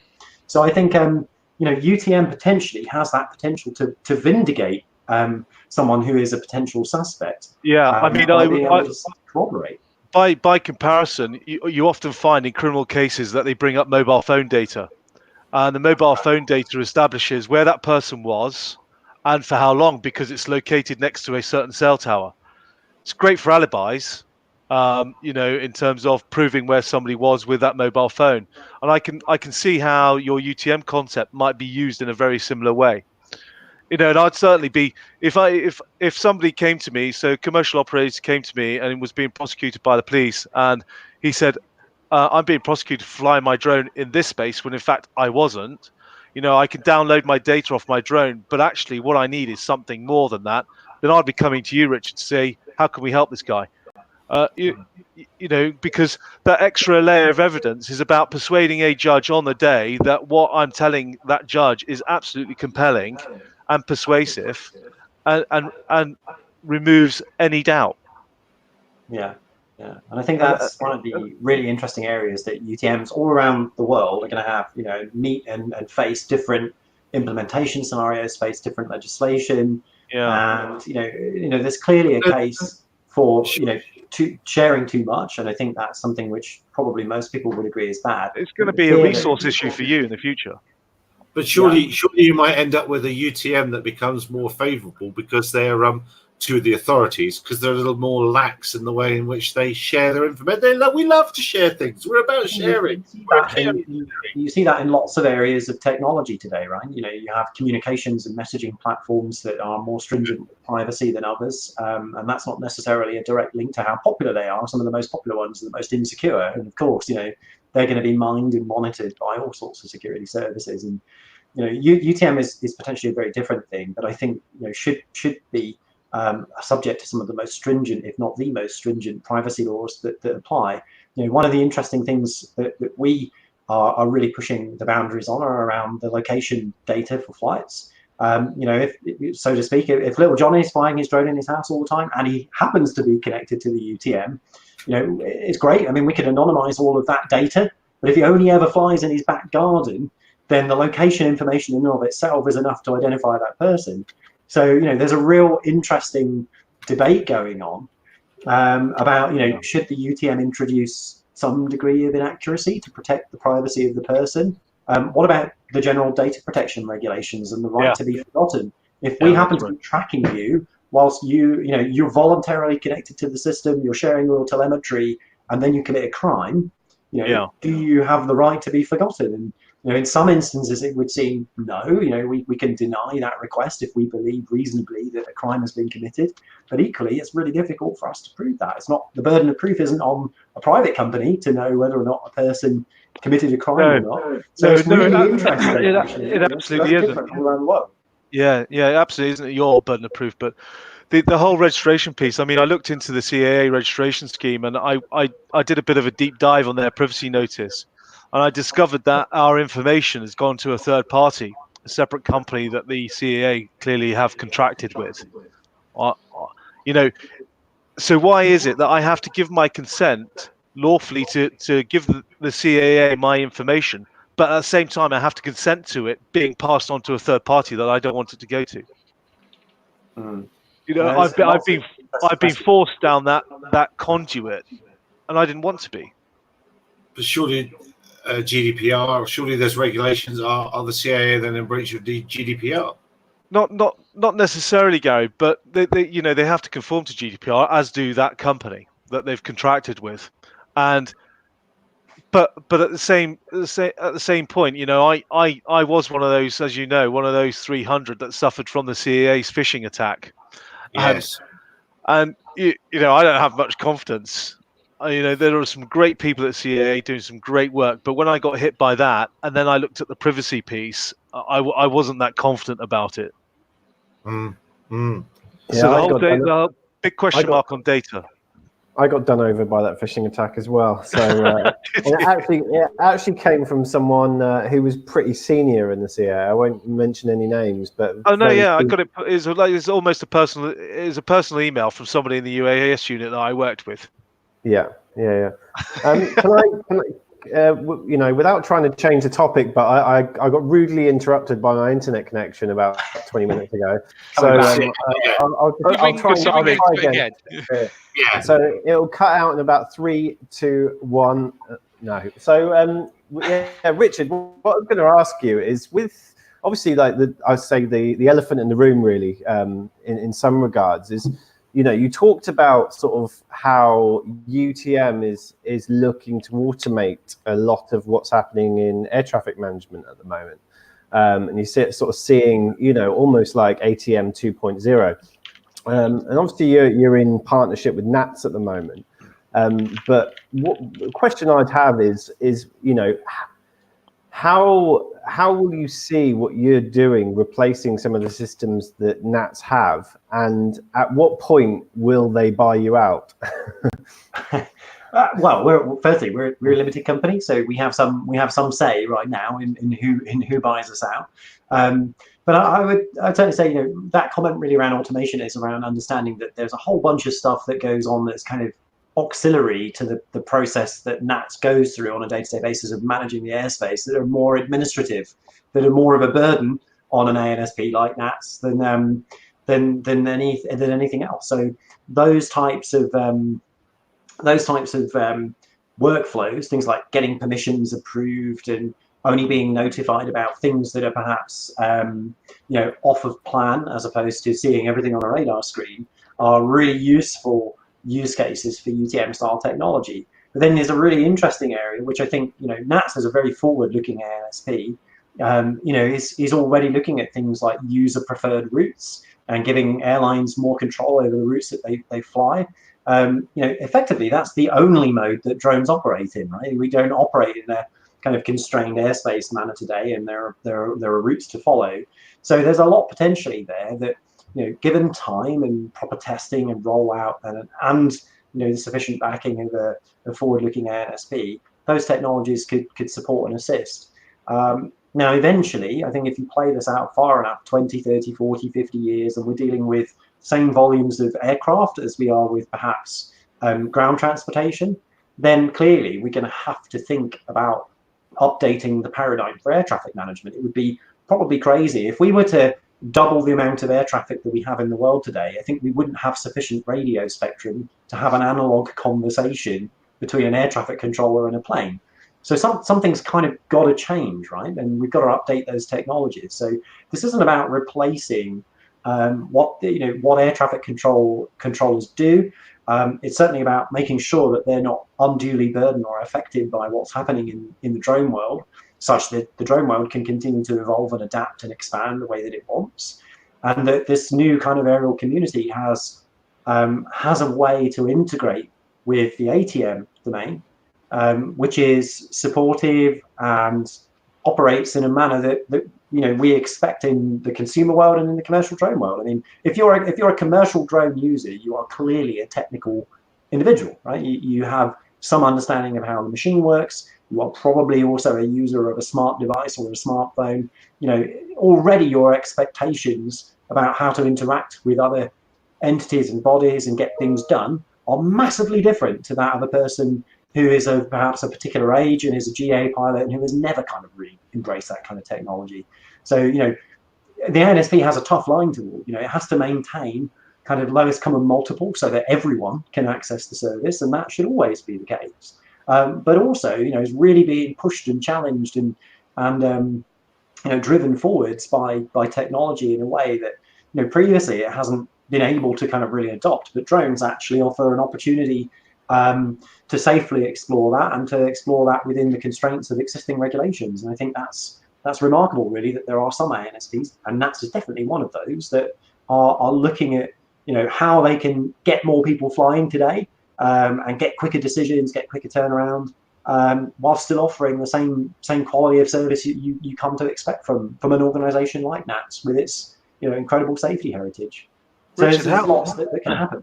Just what quick question? How easy is it for you to adapt or change the jurisdictional boundaries within your platform to suit different airspace requirements in different countries? How do you put those boundaries in place? There's probably quite a couple of layers to that. So if you were, for example, to use our free service, dronesafetymap.com, you go there, you see one map, one world map effectively, but as you scroll around that map and cross country boundaries, in the back end we're changing data sources and we're pulling information from different services, and then we have our own data services which help to encapsulate the local regulations, and they do useful things for us, like they transform the base data. For example, the base data might say, here is an airport.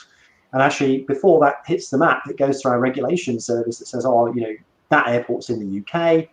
Bob is flying recreationally and he's under 2 kilograms, and therefore that's the shape of the restriction to put around the airport. So there are lots of different mechanisms that make it really trivial for us to kind of say, well, let's pick a new category of data, for example, prisons. Actually, that's a really good example. We ingested a prison data set from HM Prison Service in the UK, who were one of the first to approach us and say, we really want to make prisons no-fly zones. And we said, okay, well, surely the AIP is kind of the best place to put that. But you won't find a copy of the AIP with all the prisons in it, right? And when it's all for the right reasons, and we're absolutely on board, and we're really glad that we did it. But one of the challenges we had there was, we said, sure, let's do you have a data set of all the prisons? And they said, yes. And then they sort of happily sent us a comma-separated address list of all the prisons in the UK. And we kind of say, oh, okay, we can work with this, but what is the shape that you want around these addresses? We were able to work, blending that with information about land registry to show boundaries. So there's a whole new category of data supplier effectively that's never had to think about how the use of that data is going to apply from a restriction perspective in a data provider like Altitude Angel's platform. And our job is to make that, to make it simple for each of you guys, sat in different countries effectively, to be able to just come to one map and look at it and trust that the information has, been correctly parsed, built up from authoritative data, and is relevant to you right now. That's the key word, which is what you just said, and that's trust. You've got to trust that data. So in less mature jurisdictions, you're going to rely on that, and that might be inaccurate. Well, I think one of the challenges is knowing who stands behind the data. So, for example, the US will happily supply aeronautical information, but it won't come with a warranty, effectively. So it kind of says, well, we'll prosecute you in one respect if you breach this no-fly zone or you go into this restricted airspace. But by the way, the information I'm giving you, take it as is. So, that's to me, that's a crazy situation, and it's quite common outside of the US as well. You've got other scenarios where there is one country I will not name, but when we approached that country, because we had one of our customers who was saying, look, I'm doing a lot of commercial flights here. I really want to be able to use my Altitude Angel app to get all the data. And we went through all of our normal routes and we approached the government and we said, okay, well, what have you got?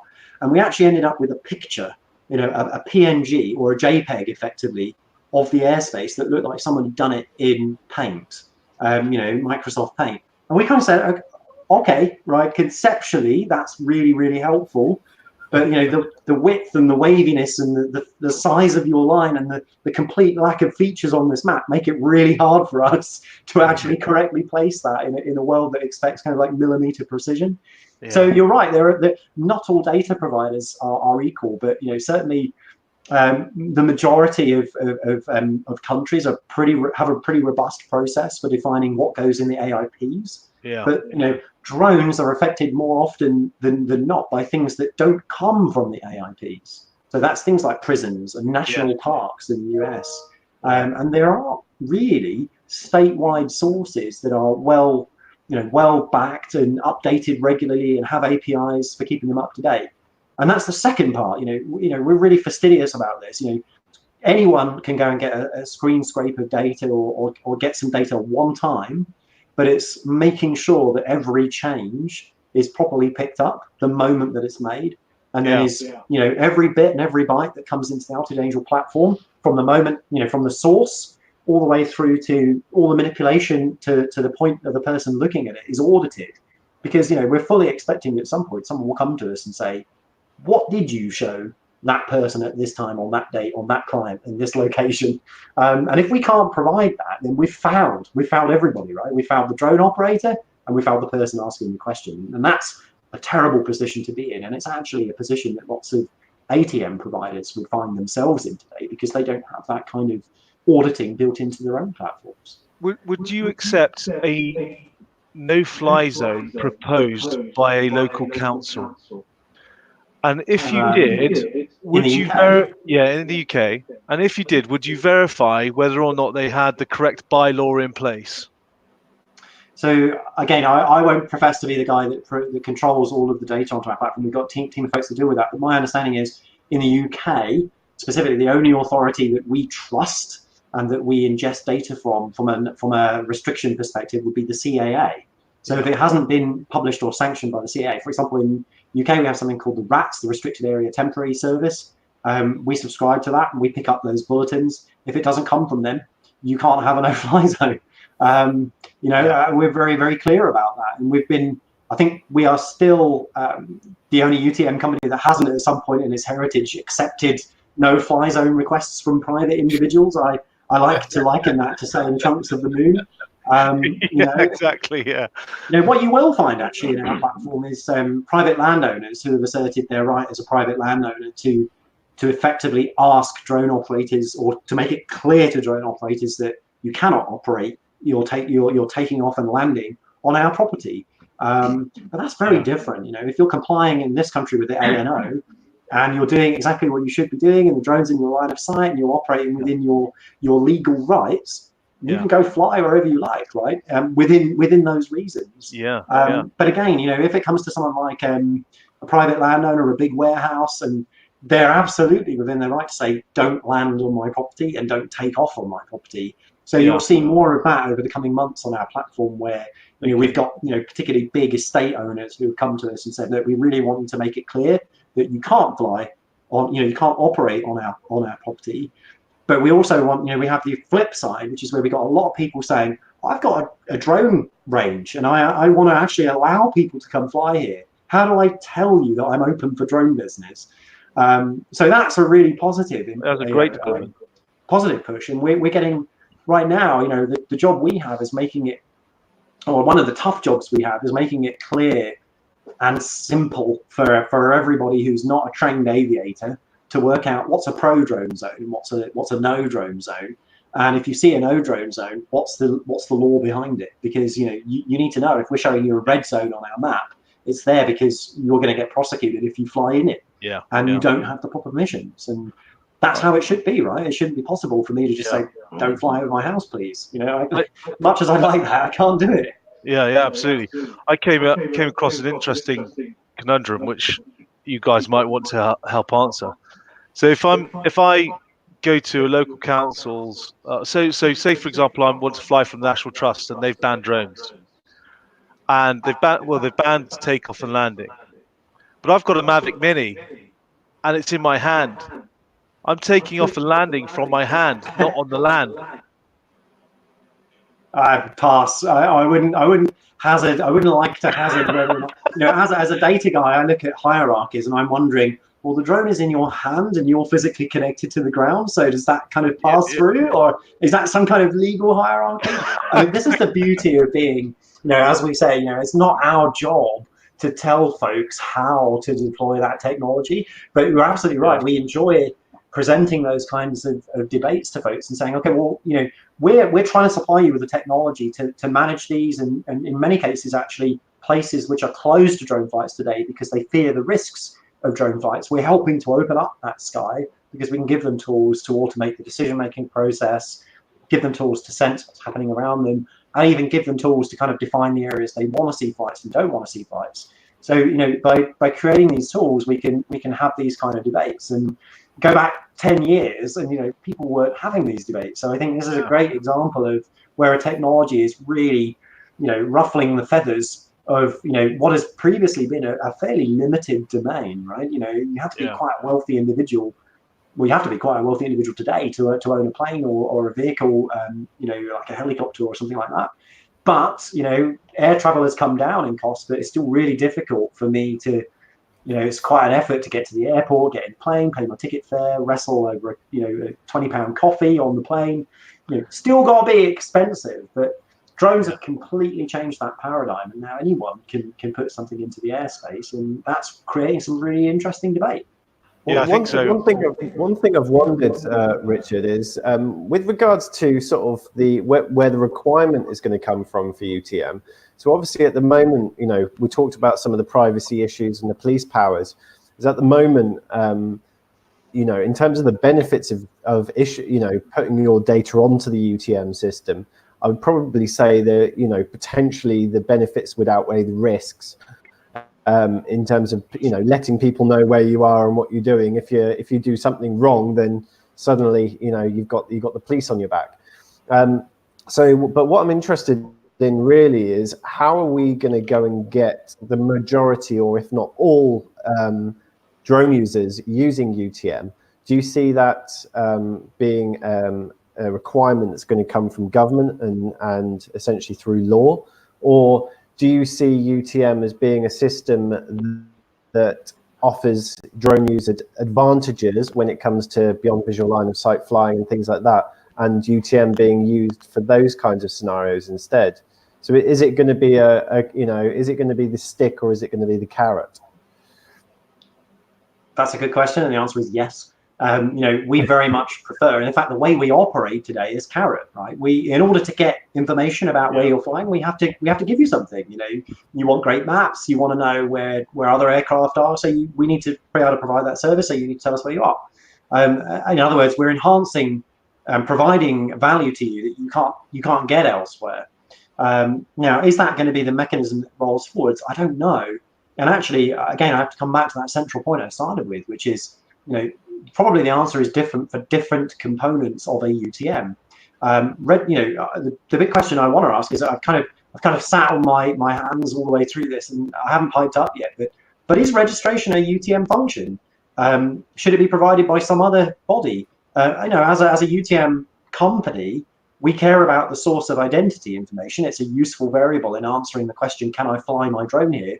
It solves the I part and also all the qualifications that you might have, so we can create sensible maps that are relevant to you.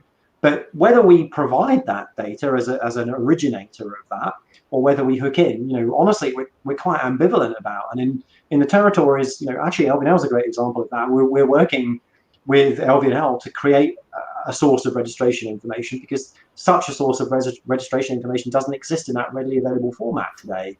So I think that's one aspect. The second aspect is really more around who are going to be the users of the UTM, and should it be everybody? And if it is everybody, then yes, I agree. The problem is then becoming, how do you get everyone to use it? But actually, I'm not a big advocate for the idea that every single drone flight, every single place in a country should declare or use a UTM in the same way as every other user of that UTM. So, for example, for some reason we keep using this concept of little Johnny flying his drone in his garden.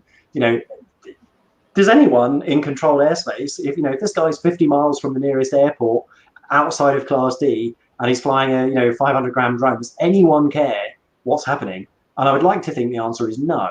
But actually, if little Johnny isn't little Johnny anymore, and he's actually Amazon Incorporated, and he's flying a fleet of 60 of these things through Gatwick's CTR, then yes, that person, that company is absolutely going to be a user of UTM.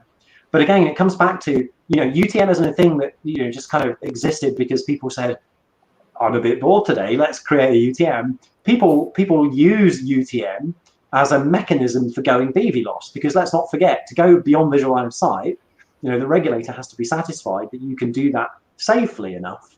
And actually, to remove a human from the loop is a really difficult thing. And if you do contemplate removing a human from the loop, then you're only as good as the data that you either got or you can sense. So all of a sudden, we need something that doesn't exist, and that's become UTM. And I think one of the challenges is the definition of UTM to lots of different people has become really muddied with all of the different auxiliary and ancillary bits. And you've also got other companies saying, well, you know what, I can do registration, I can do maps, I can do drone interface, I can do ATM interface. Great, but is that a UTM?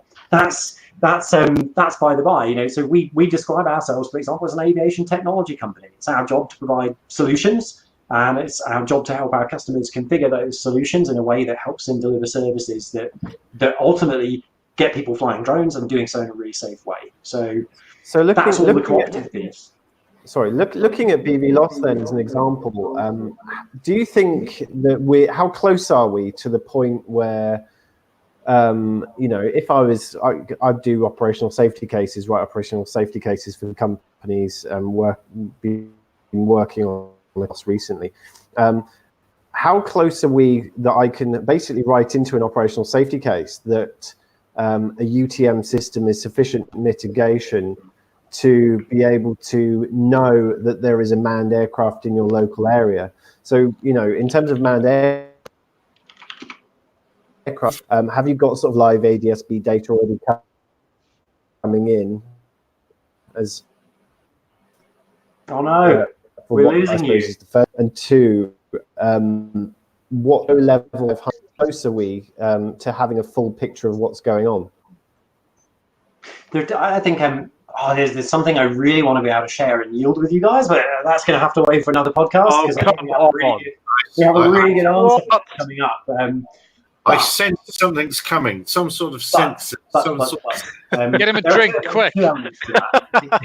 You've got what you you've got what you've given, in other words, or what you're given. So you've got the telemetry that the vehicle providers are giving you, that great GA pilots are broadcasting ADS-B.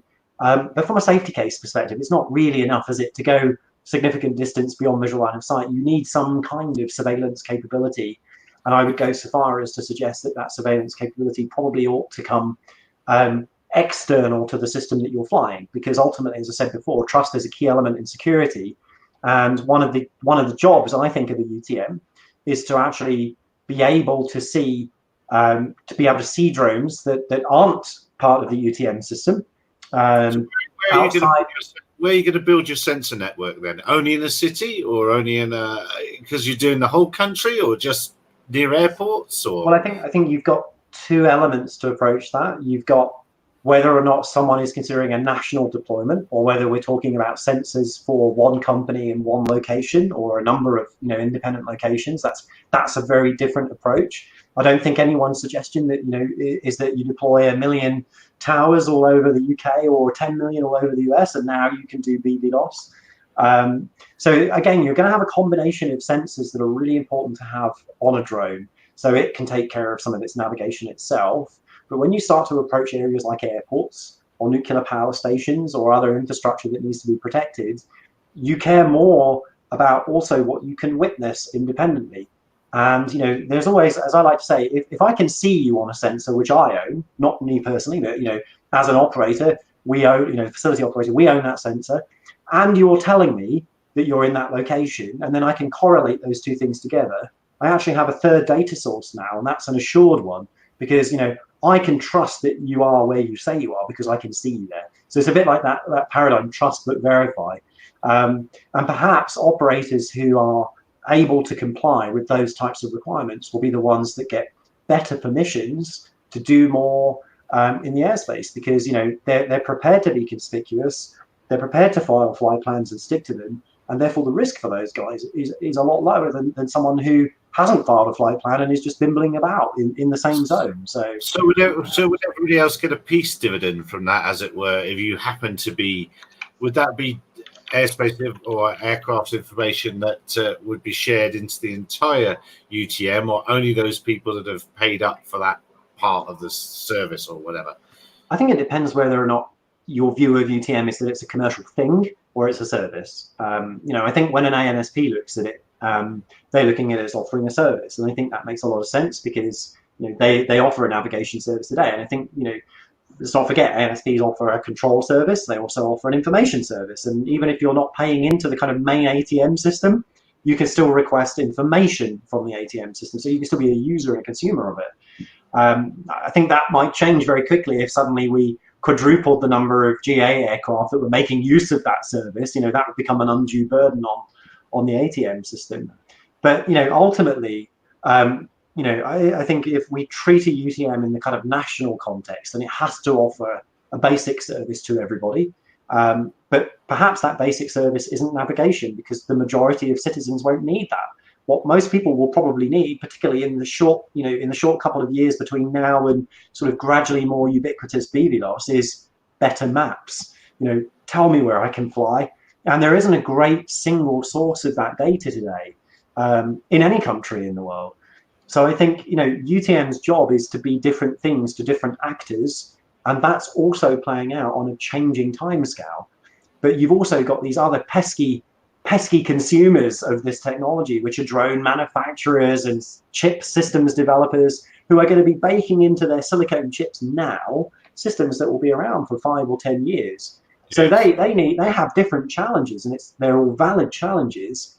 And it should be the job of the UTM to help those guys still go ahead and innovate, just like it is to help Johnny the drone pilot come home from school and work out that actually he can take that drone to the park, because no, there is no bylaw in that park, and actually is not in restricted airspace. So where I see one of the first sort of applications for BVLOS, and I'm seeing this already.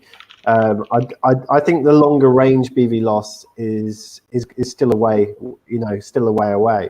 But what I see as the first stepping stone is localized BVLOS, and it's slightly different in that in the sense of, you know, the Amazon drone delivery, where you're going from point A to point B, which might be 20 kilometers apart.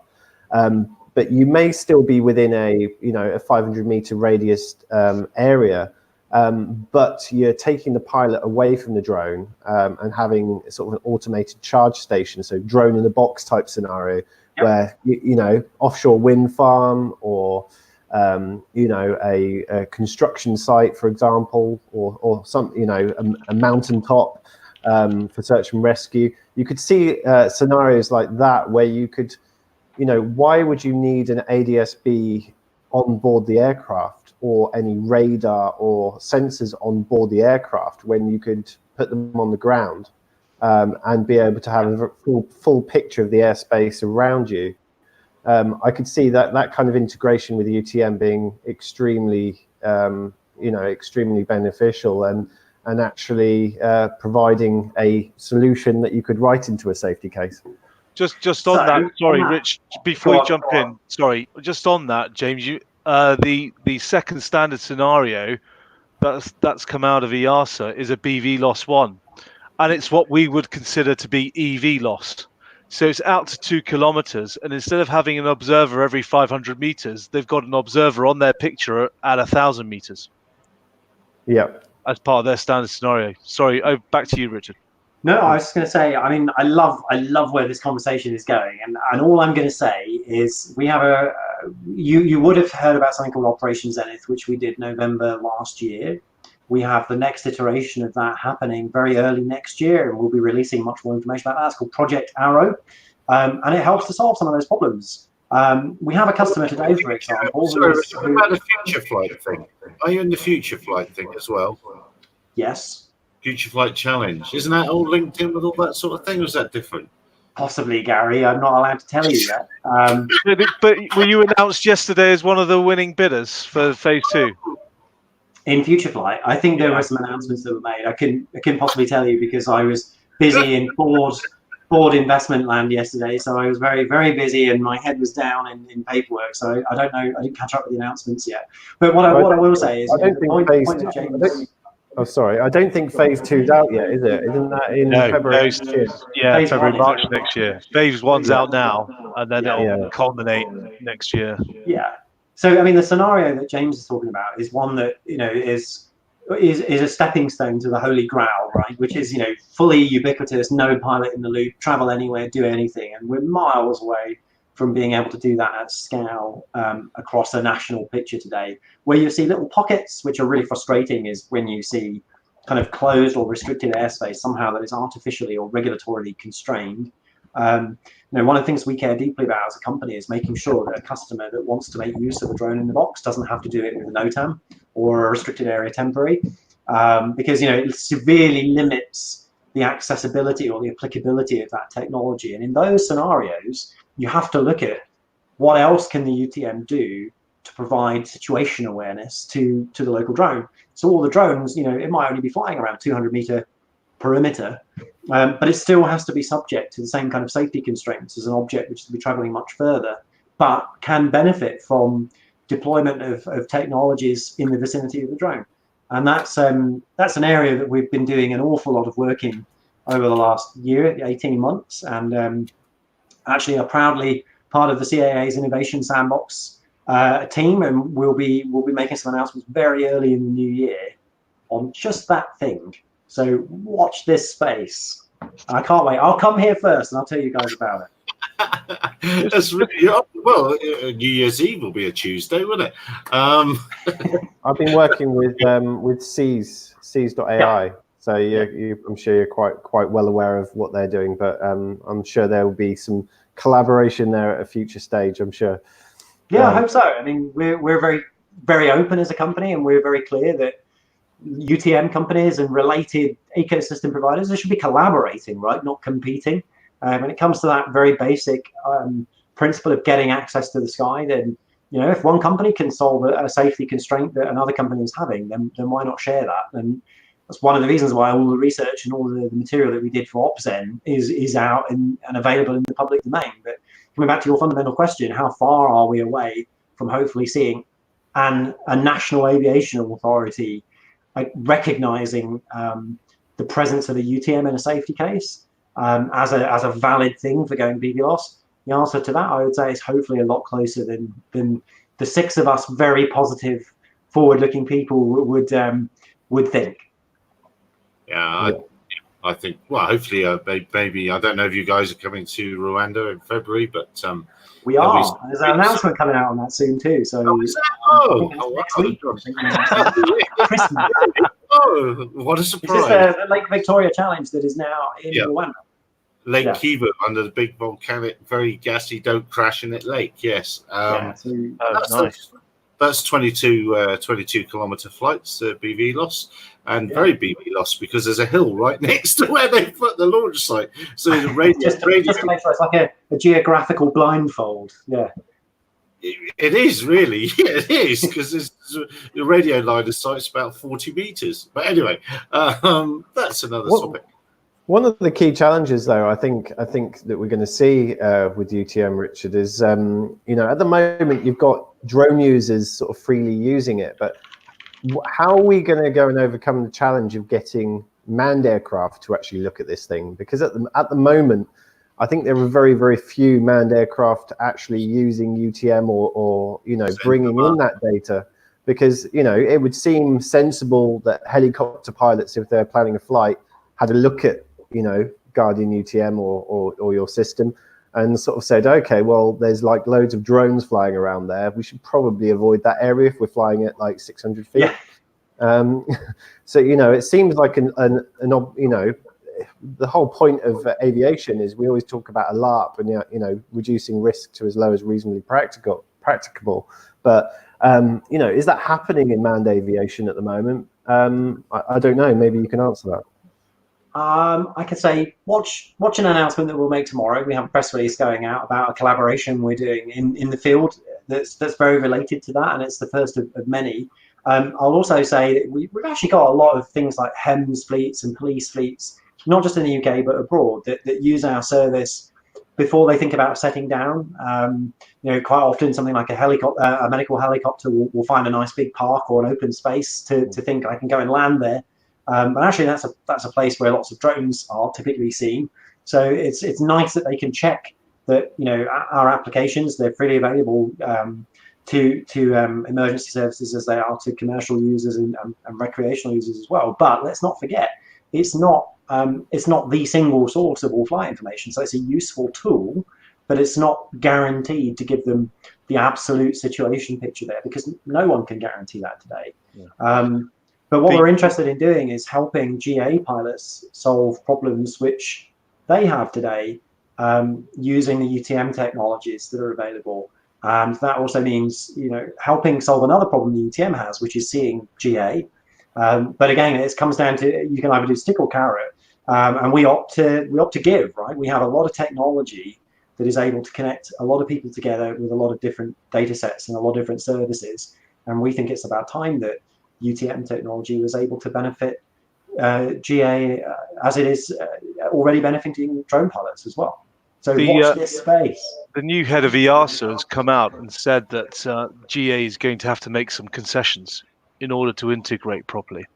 What that actually means, I don't know, but it's certainly the right way to go. Everybody recognizes that at some point GA is going to have to move somewhere, and EASA have certainly picked that up. So maybe we're going to get a bit of stick and a bit of carrot from them. I don't know. But it's a positive move, and it's in the right direction. I mean, change is definitely coming, right? But then again, no field, no technology, no scenario ever exists unchanged for all eternity, right? And I think on the concept of registration, we worry that, for example, and I think rightly in this case, but just to throw it as an example, we worry that the police know where all the drone operators are registered. But there was probably a time when cars were invented where the police knew all the people who owned cars, right? So it's the same type of thing now. What will make that very difficult going forwards is scale. Scale will be a primary driver for different systems than the police currently have access to. So there are lots of scale and education. Education is key right across the board. But just to give a shout out, we work very closely with lots of different police forces in the UK and abroad, and the vast majority of all the individuals we've spoken to are quite sort of pro-drone and quite sensible people. Yeah. And one of the things I think they all struggle with, just like I would struggle with, any normal human would struggle with, is this concept that, you know, I as a person, let alone a police officer, could stand 500 meters away from a drone that's, you know, this big, and correctly triangulate its distance from an object or a person which is not under my direct control. You know, these guys are charged with, you know, enforcing the ANO, but it's really difficult to do that. So, you know, most officers are quite busy people dealing with, you know, pretty severe stuff. You know, they just want a decent set of tools that help them work out and prioritize what they should worry about and what they can safely leave. And Rich, you know, that's what I hope to see. Yeah, it goes to my earlier point. You know, that the law is designed for those who are doing wrong using drones. That's what it was designed for. You know, the guys smuggling contraband into prisons or elsewhere. It wasn't designed with commercial operators in mind, but we've been captured by it. Yeah, and that, I think so is Johnny, shame, so right? Johnny as well. Now look, if I wait 1 second, I can say that we have grilled Richard for 2 hours. He's done very, very well. It's 5 versus 1. So as ever, you've done really well. Half time. Scones and biscuits for everyone. 5? Hold on a minute. Perhaps I will take that whiskey now. Yeah. I think, well, let's just please stay with us, Richard. But let's just move on a couple of other topics as well. But congratulations to Altitude Angel. Obviously, things are going well, and you are SUS News' UTM of choice wherever we are. Matters. For Vertiport Africa, we'll have that. But no, well done to everyone at the team there. It's a very difficult road that you're walking down, but it's obviously going well, so that's grand. But stay with us now. What other stories have we seen, gentlemen? Any other stories this week before we go? But there was the CAA New Zealand advisory for people to be very careful with their Christmas laser lights in case they shoot down airliners, because lasers and aircraft don't mix. So I haven't seen any other aviation authorities around the world jumping on this important issue, but CAA in New Zealand, obviously, too many must have the Christmas party early, too many scones, too many biscuits, too much booze, and that's their advisory for Christmas. So be careful with those little lights. You could kill someone. I don't even know what they're talking about. That's how duff I am. So there are laser-based Christmas tree lights now.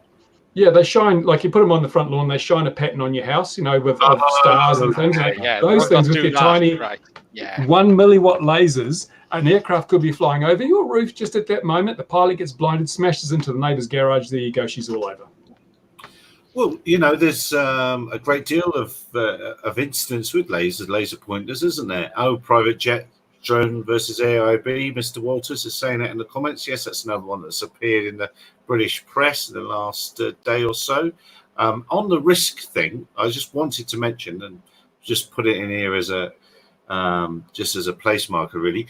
Our power utility here, our power, as you know, if you've watched the show, often goes out, is unreliable. We use coal, and they have admitted that the power stations here kill 333 people a year. So even our power provider is well ahead of the drone industry as regards fatalities. So we need a body count, don't we? Just like on First Blood on the side of the screen, rolling up every time someone gets taken ding, out. Ding, ding, ding. Actually, I made a little list of things here, because that information Richard provided, 40 million commercial flights a year. And when you think about it, if you take the recreational users into account, there are obviously millions of drone flights a year, model aircraft and that sort of stuff. And we've had, 10 years since I flew my first multi-rotor drone. And so we've got 40 million flights a year, another few million drone flights a year, and not one single fatality. And yet, I did some quick research. 500 people died in aviation crashes in 2018. 500 people died in manned aviation in 2018. In 2009, there were 12 deaths from mid-air collisions between manned aircraft alone, right? We've got a decade of all this activity, not one death due to recreational multi-rotor drone use. And I'm thinking, we are solving a problem that does not exist. You have to reduce risk to a practicable level. Isn't it already as practically as low as you can get it when nobody's dying? No one's even being injured. And look ahead to the future by all means. But what's happening with these regulators is they're dragging in the wrong people. Yes, if you're going to have Amazon flying fleets of drones delivering 50 kg boxes full of whatever, you need to regulate it. You need to provide them with all the necessary infrastructure, and you need to have traffic management. But if you've got people flying their toys where they've always flown them, in grassy fields in the middle of nowhere, or even in school grounds or parks, which is where I have always flown models as a child, right through to where I am now, why are we being dragged into a registration scheme, being charged an annual fee, and letting the police have the power to detain us, seize all our equipment? What's going on here? I still say, where is the risk assessment? Now, Richard Ryan might be able to help us out here. Where is the risk assessment that justifies all this regulation, not on the commercial operators, but on the recreational operators? It's a really good question. Where is it exactly? The EASA have come at it now. They've changed the risk assessment slightly. So as you know, they've gone over to the SORA-based system. And what they want to do is make it much simpler. But by doing that, they've captured everybody again. And, they just don't seem to be able to make a difference between the hobbyist and the commercial person. And it's going to be difficult because they just don't have the resource or the capability to do it. So the easiest solution from a regulator's perspective is let's just cast the net wide and catch all, and we'll filter it out from there. And that's what they've done. Well, it's quite places a huge burden on the enforcement team, though, doesn't it? Because suddenly you've got the biggest, largest, massive recreational users. You're going to have to enforce these rules on them, when really they're not the problem. You need to be enforcing it onto the commercial operators and the bad actors. So they're creating problems for themselves, surely, by doing that. Yeah. So on the enforcement piece, when I was at the CAA, I was the first person to actually go out and enforce under the ANO what should be happening, with respect to commercial operators, because nobody had done it before. And it was really interesting from the point of view of going out there and actually meeting commercial operators and asking them what it is that they're doing, how are they doing it, where's their operations manual, and going through those kind of questions just to get a real understanding of where we are in terms of industry. But it was also about being able to see how well the NQEs are doing in terms of passing that information on to commercial pilots. And by doing that work, it was very insightful, and genuinely all the operators that I met wanted to do and did the right thing and wanted to operate in a safe way, using their equipment properly in a way that it was meant to be used. And that's really good to see. But of course, the resource point was one person in the CAA. That was me at that time. Now there might be more, because I know that they've expanded their UAS team in the CAA. But to cope with 5,000 pilots plus all the hobbyists that you're talking about just in the UK alone is a massive resource, which is why I said to Richard earlier, it's not just about one aspect of the UTM, but it's also about education, and that is absolutely right. It's education right across the board, and it's only through that are we going to get somewhere. When you look at the Science and Technology Committee from the House of Commons report last year, it clearly denoted that education was going to be a fundamental piece of what it is that they're going to do. Now, the DFT should have grabbed the bull by its horns and acted on that. What we've seen come through from the CAA is minimal at best. We should really see a lot more around that whole education piece. So I think there's clearly, if you look at what EASA are doing at the moment, EASA are not sort of drawing a line between recreational and commercial at the moment. But there is a big debate going on. There was a poll on the PFCO Facebook group I put up the other week, and pretty much everyone agreed that there should be a delineation between commercial and recreational. Now, obviously, they're very much got skin in the game, I would say, in terms of wanting there to be a difference between the two. But I think what is important is, when you look at risk and you assess risk for an operation, if there is money to be made in an operation, the risk does increase, because you've suddenly got an incentive to take risk. If you're flying a drone as a hobbyist, the only incentive you've got to take risk is for fun. Now, you've got fun balanced by losing your drone and costing yourself over £1,000. And generally that balance is in the favor of not wanting to lose your drone. Whereas if you're, if you've got a drone which may be worth, £5,000, and you're going to be earning potentially £5,000 to £10,000 for the work that you're doing, you may just push the boat a little bit when it comes to risk. So I think there is certainly an increase in, from a risk assessment perspective, there is an increase in risk from commercial operations compared to hobbyists. But we haven't seen that reflected in any of the EASA regulations. As far as the EASA are concerned, it is purely, based on the size of the aircraft and weight. Not even the competency really of the pilot. They're even removing pilot competency from the equation as well. So really, all of the onus is being placed on the aircraft.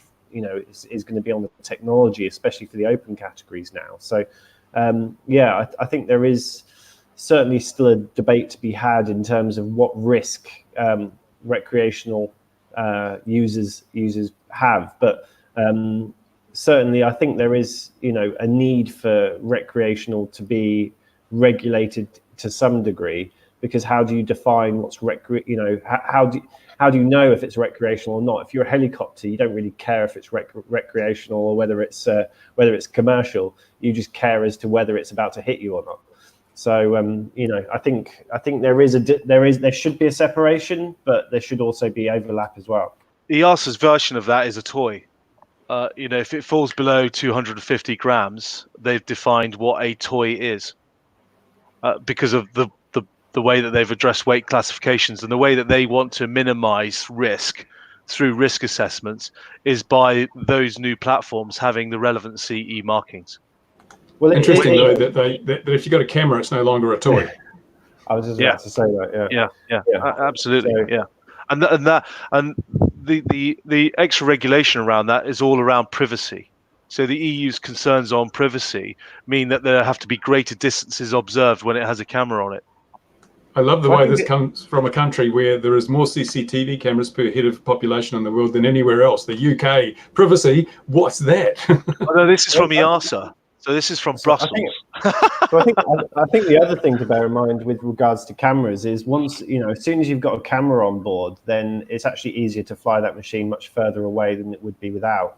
If you look at something like a DJI Mavic Mini, you could probably fly that at 2 or 3 kilometers away from yourself, right up into 2,000, 3,000 feet altitude, and cause some serious problems with that. So when it comes down, it doesn't change the mass, it doesn't change the kinetic energy, and that's the things that represent the risk, whether you're flying it beyond visual line of sight or next to you. The best example is Canada. Now, Canada has said if you're flying something below 250 grams with or without a camera, it has no prescriptive regulation. You must simply not endanger people or property. Everything else is reliant on common sense. There have been no incidents, and I've looked long and hard, no incidents involving drones weighing less than 250 grams in Canada, and those rules have been in for almost a year. So what does it tell you? Can you I think you're right. Common sense. Risk not isn't common. Everyone at once? What? Yeah, I don't know what happened there. Well, Richard, what did Richard say? Which one? I said, top one. Altitude Angel Man. Yeah. Oh, no, you.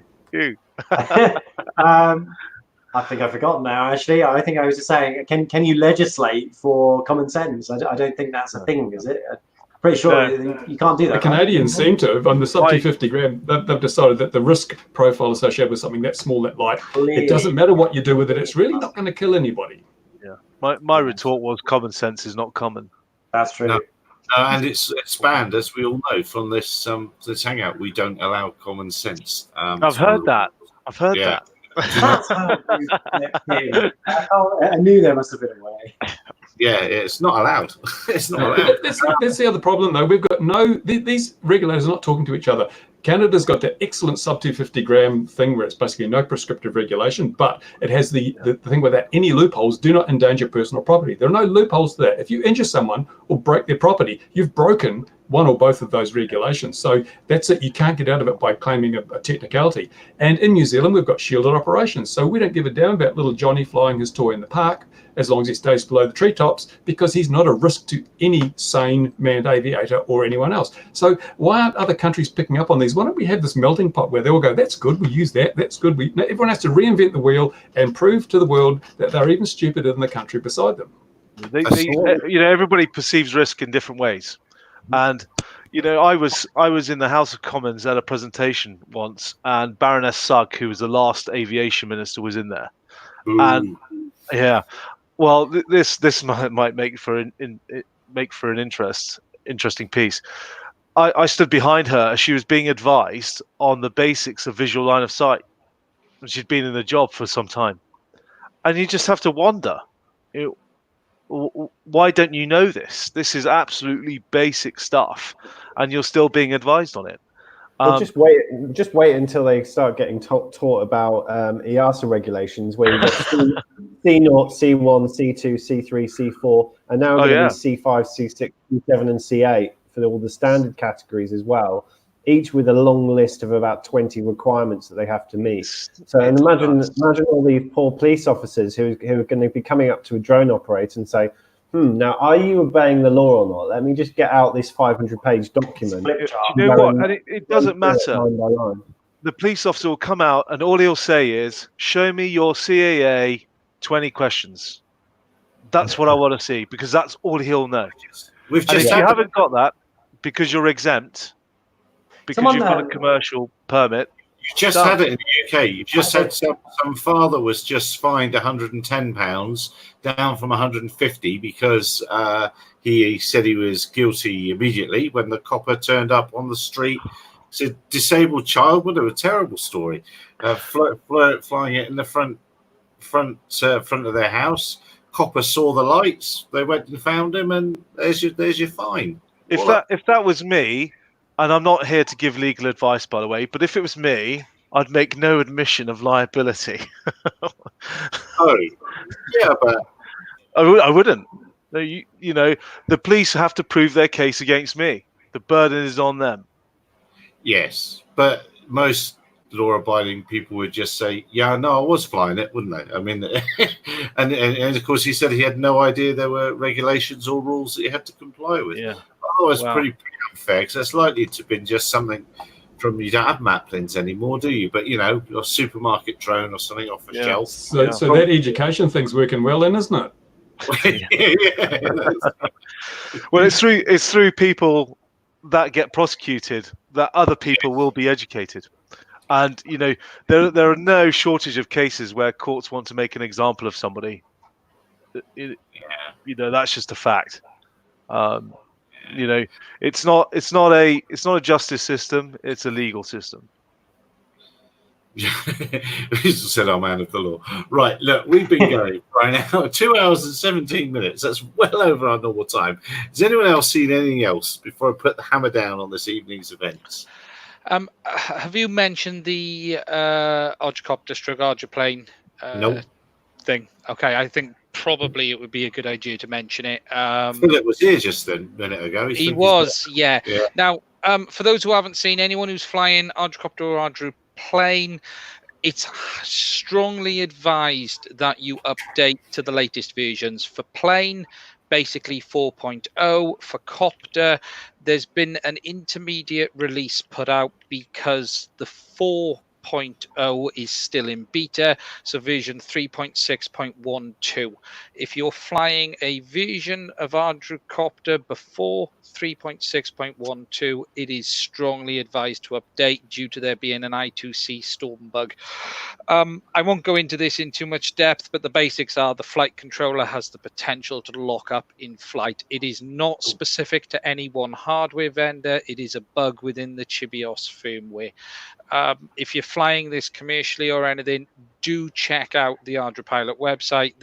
I'll put a link to it actually in the notes. It's been quite an interesting one because it's got up quite a lot of talk around how the ArdraPilot community sends this information out there. Really, it's been the first time I can remember, Gary, that they've had to do something like this for a decent bug, isn't it? There hasn't been one for quite a long time now that's caused. Yeah.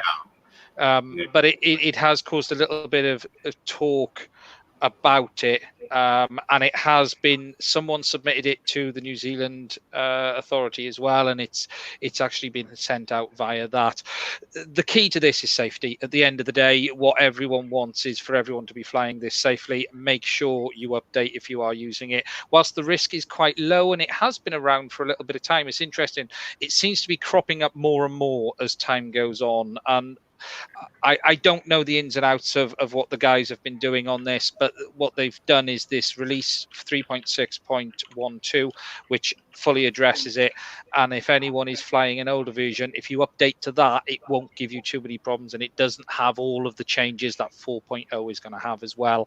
So it means you're not having to look at all of your settings and redo a lot of things.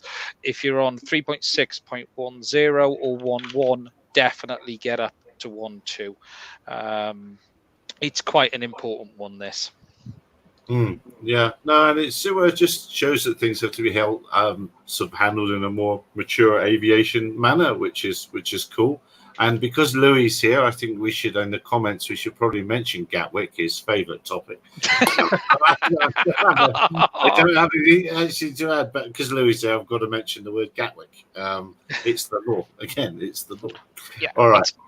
But it is an interesting one, and it has opened up questions in the wider community. That it's interesting, actually. There's been quite a few questions in the wider community with the ArdraPilot guys around how they should do things. You know, there's been a couple of forum posts around, you know, should Facebook posts actually around, we want Mission Planner rewritten to look better, and there's people like me, I think, on my own arguing, I don't care how it looks right now. I think features are more important than how it looks, and there's some stuff that we'd like to see improved, let's just say, not fixed. But this is also, you know, how does an open source community best get its users to help it get this information out there? Philip at CubePilot or ProfiCNC put it up as a bulletin on CubePilot. It then was spread out from there. I've been spreading it out as much as I possibly can. I'll try and do something on it this week as well, a video on it, just to get the information out there. But I think there needs to be more than a single approach to getting this data out. You can't rely on people reading forums. You can't rely on people reading emails. You have to cover all aspects to catch as many people as you possibly can. But the important thing is people do update. If you are using it, make sure you do update to the 3.6.12 on Copter or plain, basically 4.0. It's not so bad in ground-based vehicles. It's not going to fall out of the sky, so you don't have to worry.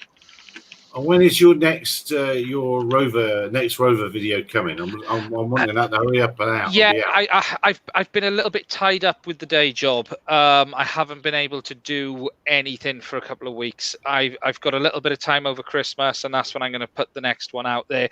I managed to cause myself a whole world of pain on it last week and managed to rip the USB port off the motor controller by accident. It's entirely my own fault, but I had to fix some pain on that one. It's sitting, it's over there. Where is it? It's there. Like it's got some more stuff that needs to be doing. I've been 3D printing a lot of parts for it, all the bits around the sides and stuff. I'll probably try and get that out over Christmas. I've got a few things I need to get back. I've been out of the game for a couple of weeks, so doing your day job. Cool. All right. Does anyone else see anything else before we go? Go in once, go in twice. Gentlemen, thank you very much. we managed 2 hours 23 there. These are going long. There's not very good at this producing stuff, am I? No, it's grand. Both Richards, thank you very much. Richards from Altitude Angel, thank you very much for your time, and best of luck with everything. It's all going swimmingly, I hope. And Richard from Blakiston's, thank you, and hope we'll have you back again. Ian, verification guy, Satan, It doesn't work now. You're taking the gear off up there, Satan. We'll see you next week. Yeah, thanks, Gary. Thanks very much, guys. Pleasure to meet you all. Cheers. Take care. Wherever you are, lad, go well. See you 2100 GMT next week. Bye-bye. And then the second one.